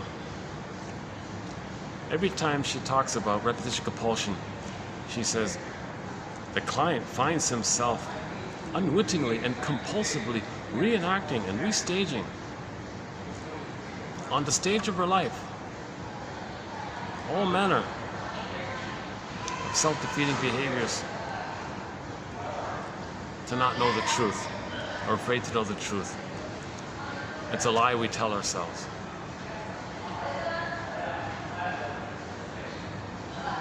The relentless hope means we're lying to ourselves. The truth is, we didn't get mother's love. We got to forgive her. So the whole journey is called forgiveness, obviously, right? So this topic of forgiveness begins with Bruce Springsteen on YouTube, Independence Day, Toronto. The intro he gives to that song. Okay, the next one was Rosanna Deerchild. The more I learned of my mother's story, the more of a person she became. Okay, honor your parents. The true meaning, says Barry Grosskopf, is find their story. How do you find their story? Okay, A, find out their favorite jokes. If they're negative jokes, that's stinger personality patterns. If their jokes are more playfully ironic and helpful and healing, that's the depressive position or the Klinger personality patterns. But if their jokes are like pretty dark, like Archie Bunker, always shaming, verbal abusive, non-stop verbal abuse, and violent jokes, well, that's the stinger personality pattern. It's constant rage. Remember anger at the console? That's because the attachment wasn't met. So I mentioned already a few times Althea Horner about the self-help scam. People went to a seminar, paid all this money for some workshop, and the facilitator, the scam artist, said, "Oh, here, beat the pillow."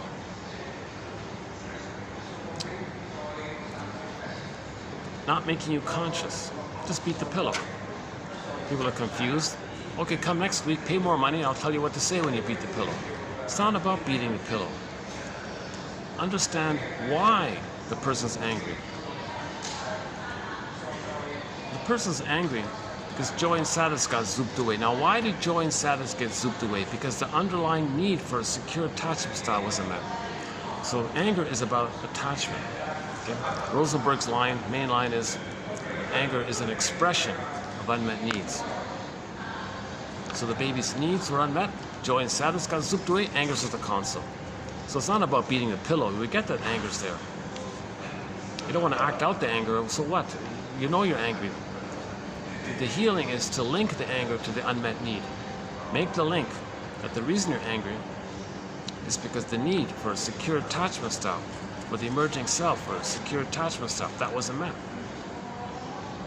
Now, the needs for the secure attachment self, we describe those needs when we talk about the process between birth and 3. Okay, first 4 to 5 months, 4 to 5 months to 18 months, 18 months to 36 months. Those 3 phases, various needs in there. Hey, how come this light doesn't turn on? Oh, hang on. Let's see if I can plug it in. Is that what it is? Unplugged. Oh no. Oh, there's no plug for it. Oh, that's too bad. Well, those lights are on. The seats are taken. Oh, sorry about the lighting here.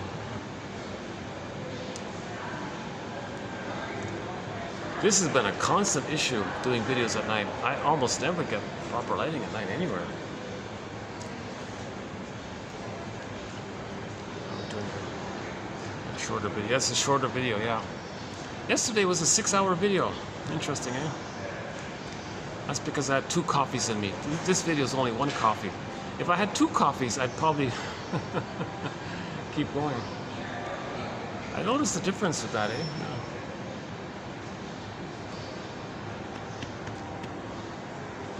Anything else?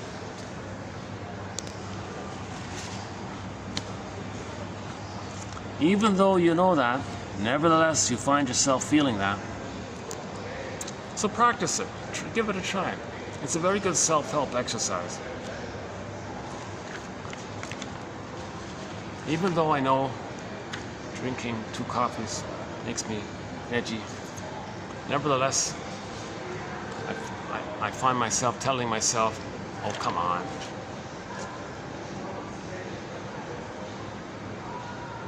It might improve your delivery, but that's not healthy. Even though I know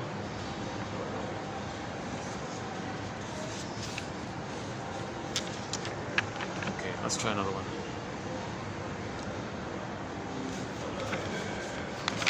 The quote Martha Stark gave was one of the examples in the past videos was the guy grew up in a very dysfunctional home, and there was a lot of neurosis and chaos around finances. That left him feeling a lot of fears around it. So Stark was saying, although you know that for you to heal some of this emotions around proper finance management or something, that you got to face this issue and look at this issue and talk about this issue. Although you know all this, although you have some recognition and appreciation of this, nevertheless, you find yourself feeling scared to know the truth about how painful it was growing up in a dysfunctional home. Right? That's not a bad example right there. If you want to read it properly, check out 2 videos ago, I think it was.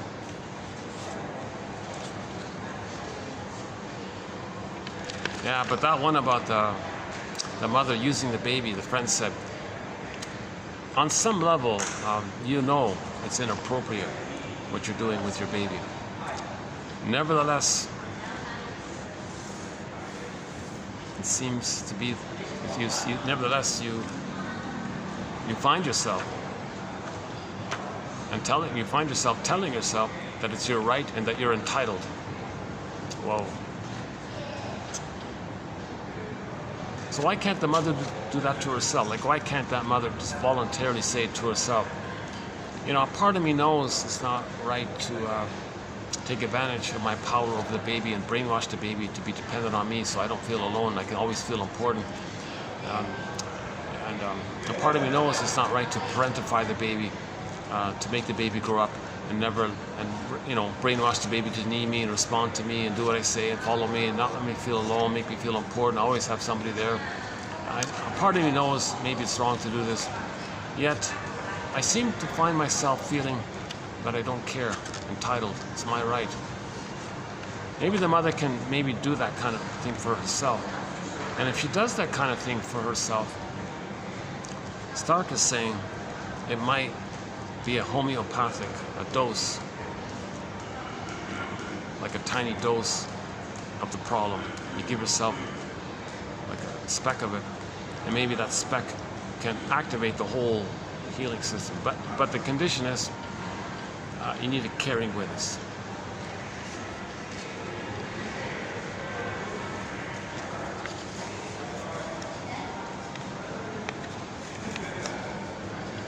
I think the other example, yeah, another empathy statement was just to go with the defense. So your friend is talking, and you see that they don't want to admit that they're feeling sad. You simply say, "You're determined not to feel sad." Oh, that's another type of sentence she gave. She calls it "go with the defense," or so the person's defending against feeling sad. You just say, "Oh, you find yourself determined not to feel sad." Another one was the basic empathy one, right? Heaven knows you want to be healthy and all this. And God forbid it, eh? Really? No wonder you feel upset. So given what you said, and now you're feeling this, no wonder. It makes sense if this experience happened, and now you feel this. Oh, no wonder, that makes sense. Just this kind of validating, not shaming, but validating person. And yeah, there are a few others. She calls it the path of least resistance. Another one is yeah, hi there.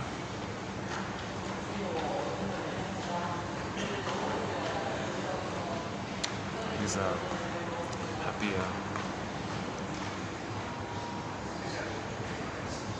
Oh, he was the guy that was talking on the phone over there. Didn't even notice it.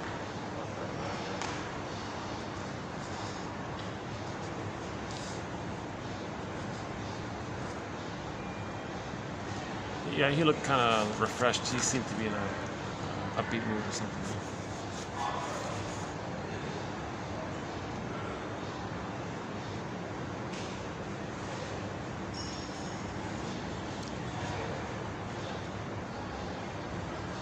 Oh yeah, we have something in common. He's alone. He was sitting there alone, talking to somebody on the phone, making a video call. And I'm on the phone talking to myself. I'm talking to my imaginary audience.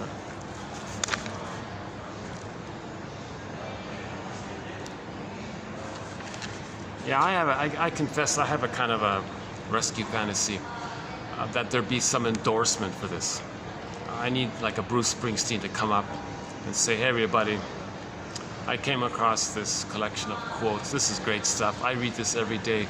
You guys, you got to get this stuff." $4. It's only $4. Come on, guys. I paid the $4, and boy, I love it. It's mainly an administrative fee.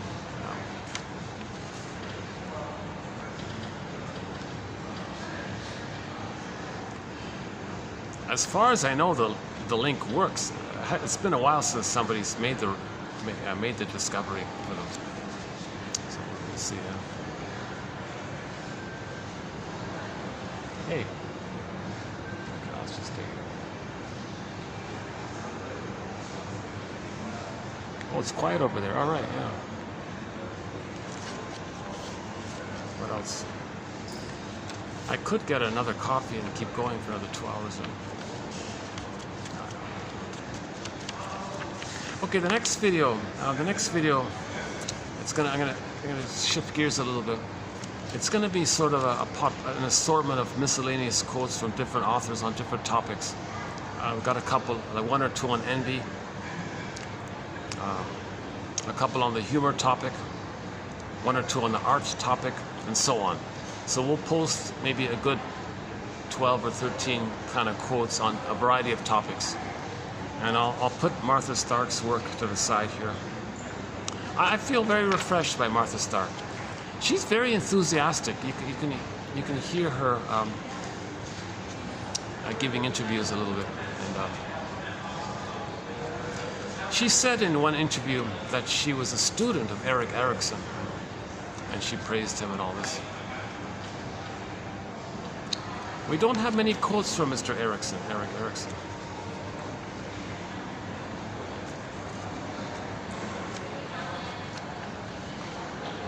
He tried to list the developmental progression of emotional maturity from the needs, and the final point is generative man.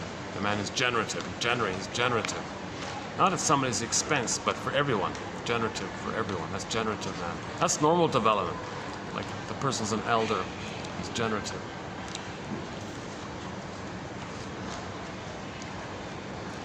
As opposed to being a curmudgeon, avarice, greedy, stingy, miserly. You have to be in eggshells around them and all this.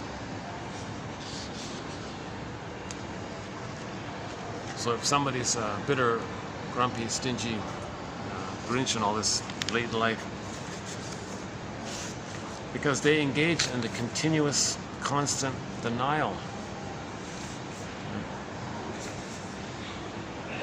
They didn't somehow make the link.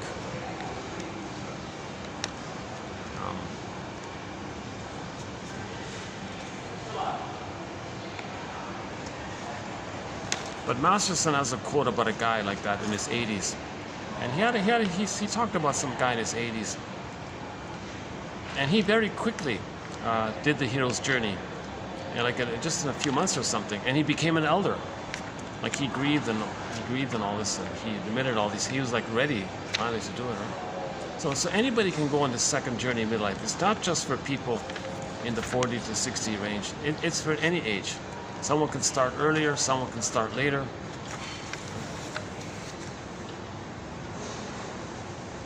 It's whenever you feel that something's missing, or whenever you're making a lot of Freudian slips, or whenever you're getting physical symptoms, or maybe you're getting what's called the delayed onset of PTSD.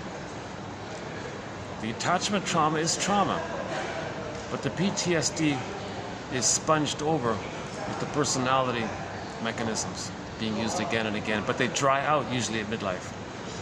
Then a person may suddenly experience a kind of nervous breakdown and discover themselves as having PTSD, not understanding why. Well, that's because they had the trauma. The personality was able to buffer it and sponge it. But usually at midlife, that sponge wears out as part of adult development. At midlife, we're meant to own. That's the Poseidon, back to Poseidon. Poseidon saying, look, Odysseus, it's midlife. You're going to feel now. So what did Odysseus do? He went to the unconscious, the underworld. Who did he see in the underworld, in the hell scene? Who did he see in hell? Metaphor for the unconscious. His mother. His mother was there.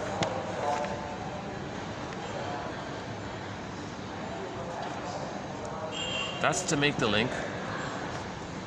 He's still bonded to her. That's why he's a narcissist, because of the mother. And what else did he see? He saw an image of how he betrays himself as Agamemnon. He sees Sisyphus in the underworld. Odysseus looked into Sisyphus's face, and he saw that it was his face. So he recognized he's repeating the same old search for glory, not positive glory, infantile God glory, this delusion. Because of what and in the process he betrays himself. There's Agamemnon, and this all started with the mother being in there. So Jocasta. So when a mother uses the baby, she's said to be using the Jocasta style of mothering. Jocasta is the one who used the baby, causing the baby to be merged with her, hence the marriage. It's a metaphor. Don't take that story literally outwardly. It's not like that. It's a metaphor for inner dynamics. The self and the other, the mother, are fused. That's the marriage. The mother didn't allow it, so they're stuck there. That's the marriage. No father to help the child separate, so the father's missing. The son didn't cause that.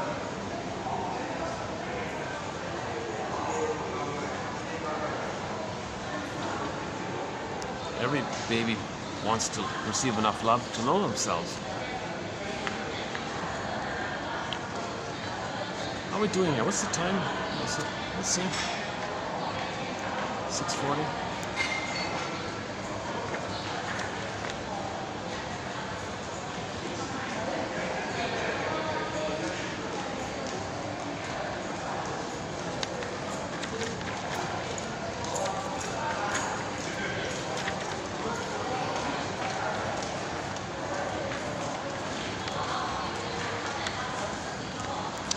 Yeah, there's somebody just passed by, had a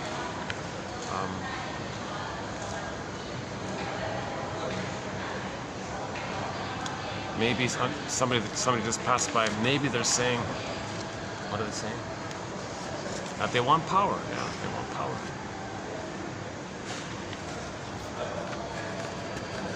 The constant quest for power. Control, power, looks still wanting to control the breast. That's relentless hope. Okay. That's her main. I think that's her main, sort of most memorable phrase from her. Relentless hope. We gotta mourn the loss of not getting the love, not keep searching for it. This constant thing that you can keep on searching for. That's what has to be let go.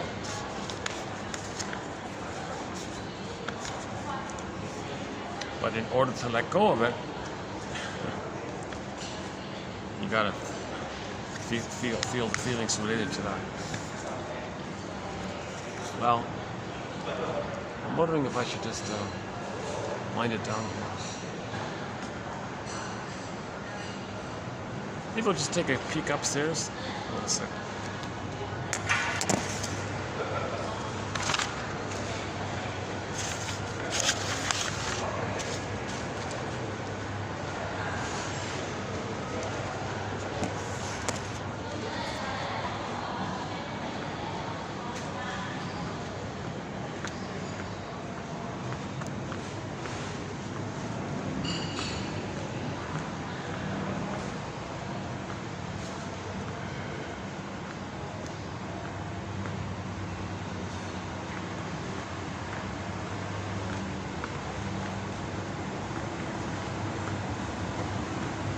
I love this tree, yeah.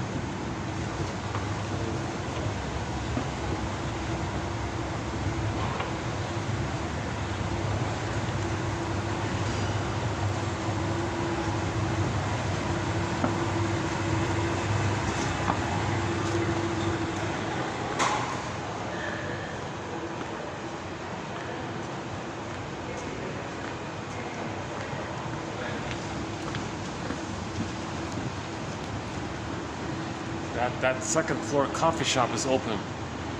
No, I'm not gonna do it here. Why? I can do it. I can do another video tomorrow to continue the topic, right?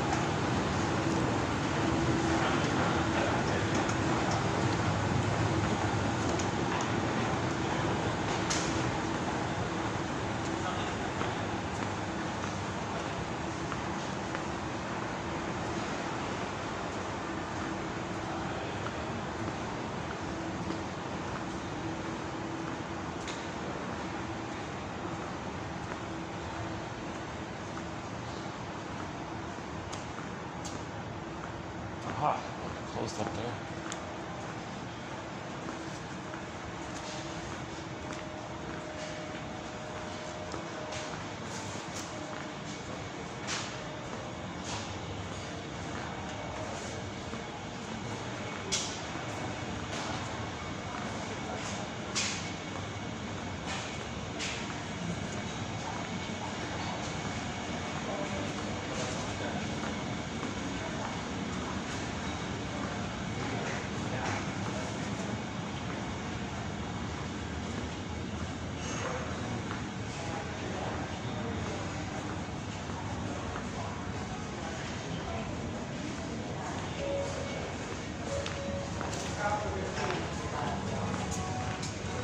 Okay,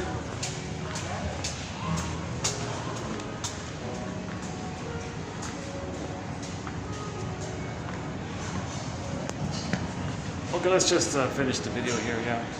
I don't think I'm gonna have any kind of funny things to close the video on. Yeah, so I'll just give this a sober ending instead.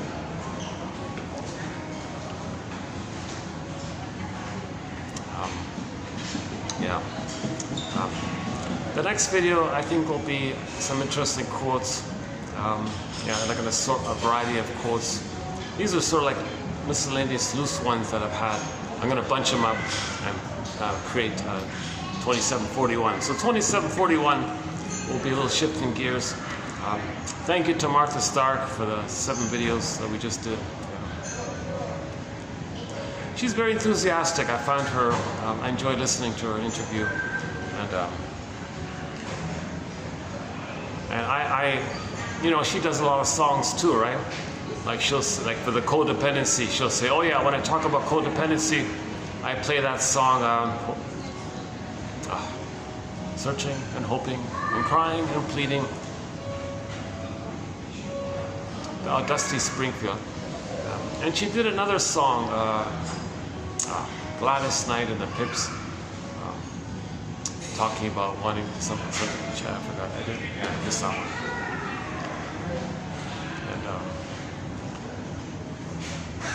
So yeah, Katie Lee, yeah, she does a great. We have 3 songs by Katie Lee. It must be something psychological. It's really quite explainable. Oh, hold on a second. Okay, I got somebody here. No? Okay.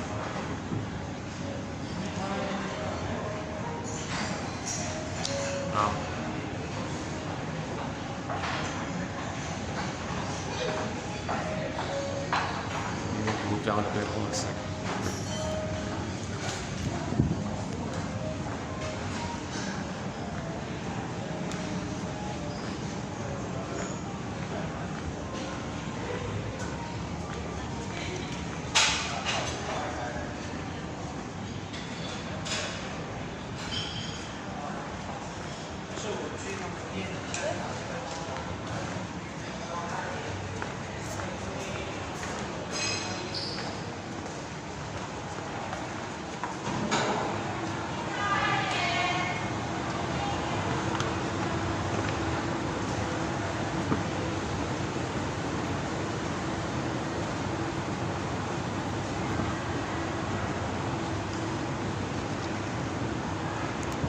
Okay, let's just end it here on the escalator.